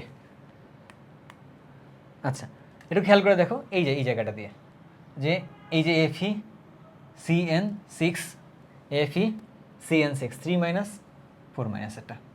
তাহলে ঘটনা দ্বারা কী ঘটলো বলো তো, যে এইটার মধ্যে এভাবে ইলেকট্রন বিন্যাস করে আসবা, এসে লিখবা এটা হচ্ছে ডায়া, এসে লিখবা এটা হচ্ছে প্যারা। এই যে আমি এইটুকু শুধুমাত্র আর্ট করে তোমাদের বলছি আর কি। লিখতে পারবা না এবার? পারবা, এখান থেকে লিখতে হবে তোমাকে। আচ্ছা, তাহলে এইটার অবস্থাটা তোমার কাছে গেল। তাহলে কোনটা প্যারা কোনটা ডায়া দুটোই তোমার কাছে ডান এখন গেল। এবার আসো, নিম্ন তাপমাত্রায় AD3 এর আণবিক ভর দ্বিগুণ হয় কেন? AD3 কি? এ কি, ডি কি, 3 কি? এ কি, নিয়ন আছে 3s2 3p1, তাহলে এ তাহলে হইল কি অ্যালুমিনিয়াম। তাহলে এ হইল তাহলে অ্যালুমিনিয়াম। কেন? তার ইলেকট্রন বিন্যাস করলে দেখা যায় নিয়ন থাকবে, তার মধ্যে কি থাকবে 3s2 থাকবে, 3p1 থাকবে আর কি।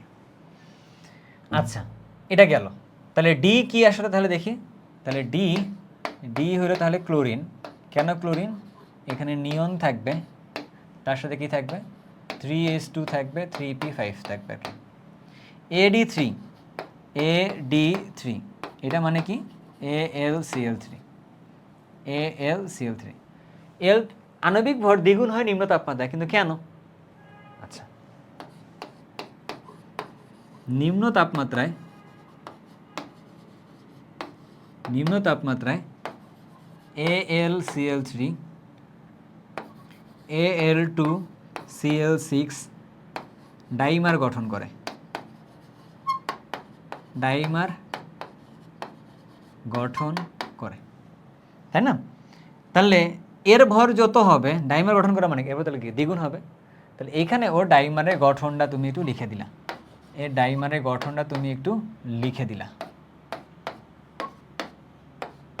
এটা লিখি নেই মনে হয় ভাইয়া ক্লাসে আজকে, তাই না?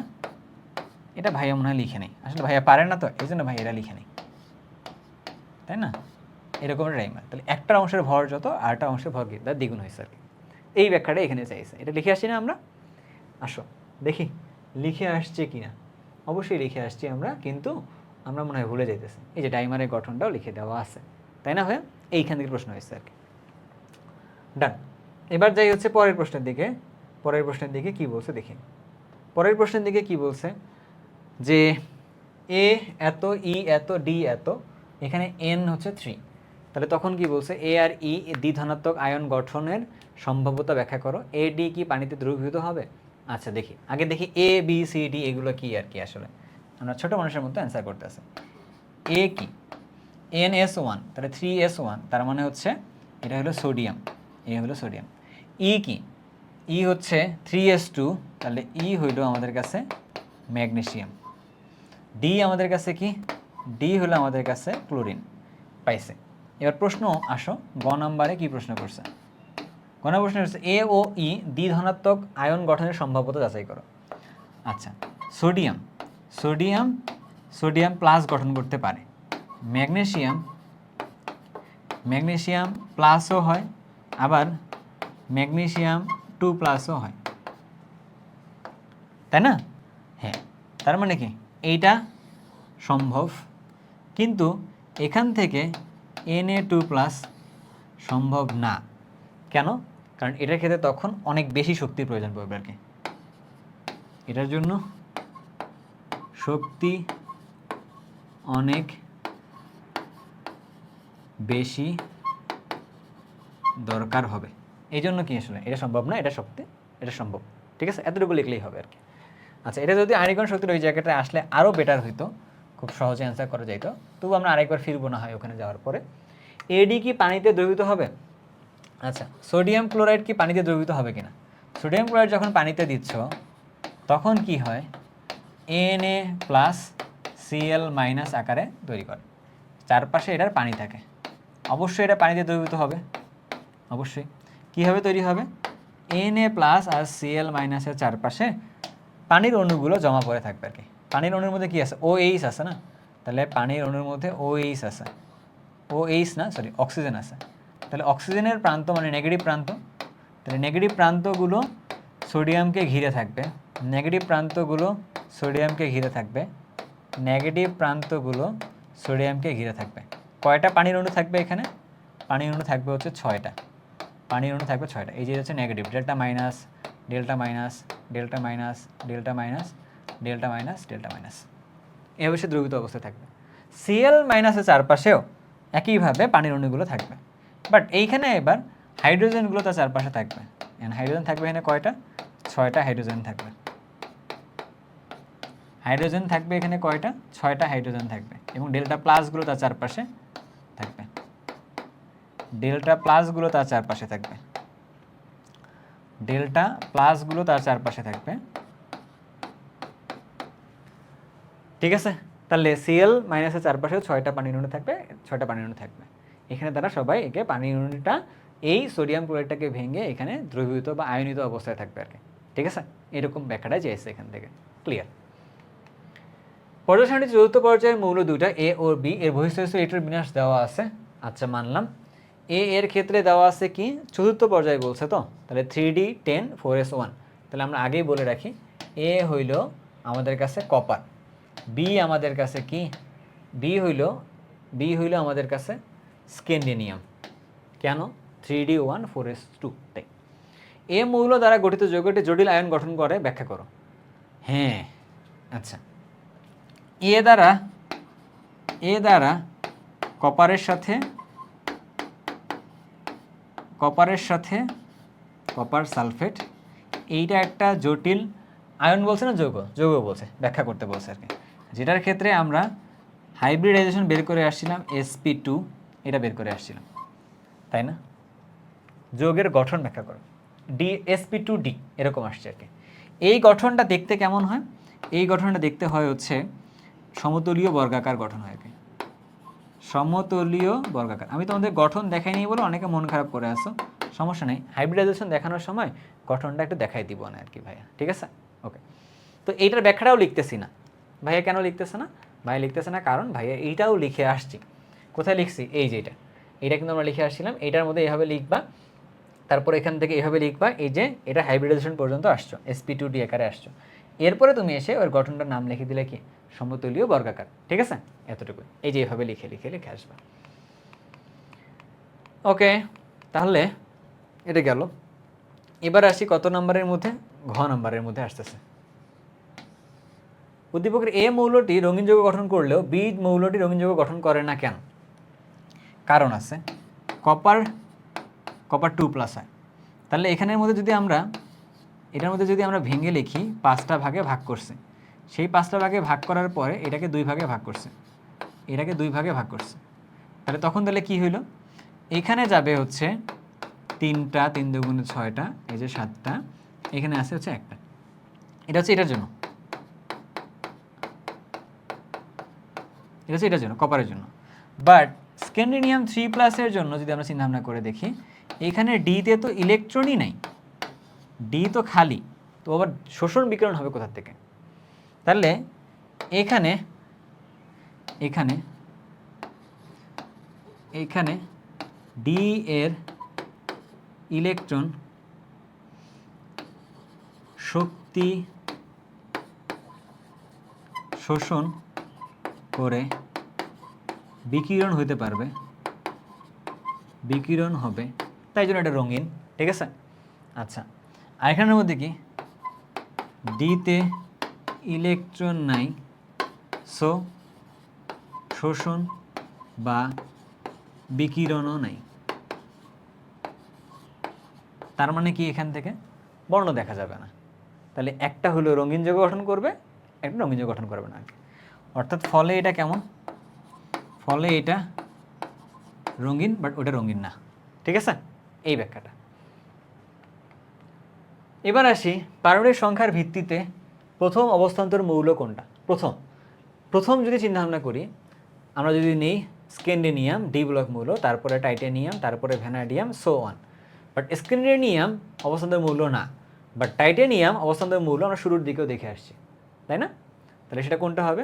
1 নাম্বারটা অ্যান্সারটা হবে, শুরুর দিকে দেখে আসছি এটা। পর্যায় সারণীতে কোন ব্লকে অধাতুর সংখ্যা বেশি? অধাতুর সংখ্যা বেশি আমরা বলে আসছিলাম শুরুতে, পি ব্লকের মধ্যে অধাতুর সংখ্যাটা বেশি। অ্যান্ড রিলেটিভলি এস ব্লকেও আছে, পি ব্লকেও আছে। এস ব্লকে একটা আছে, একটা না দুইটা, হাইড্রোজেন হিলিয়াম, বাট পি ব্লকের মধ্যে হচ্ছে বেশি আছে আর কি, গেল।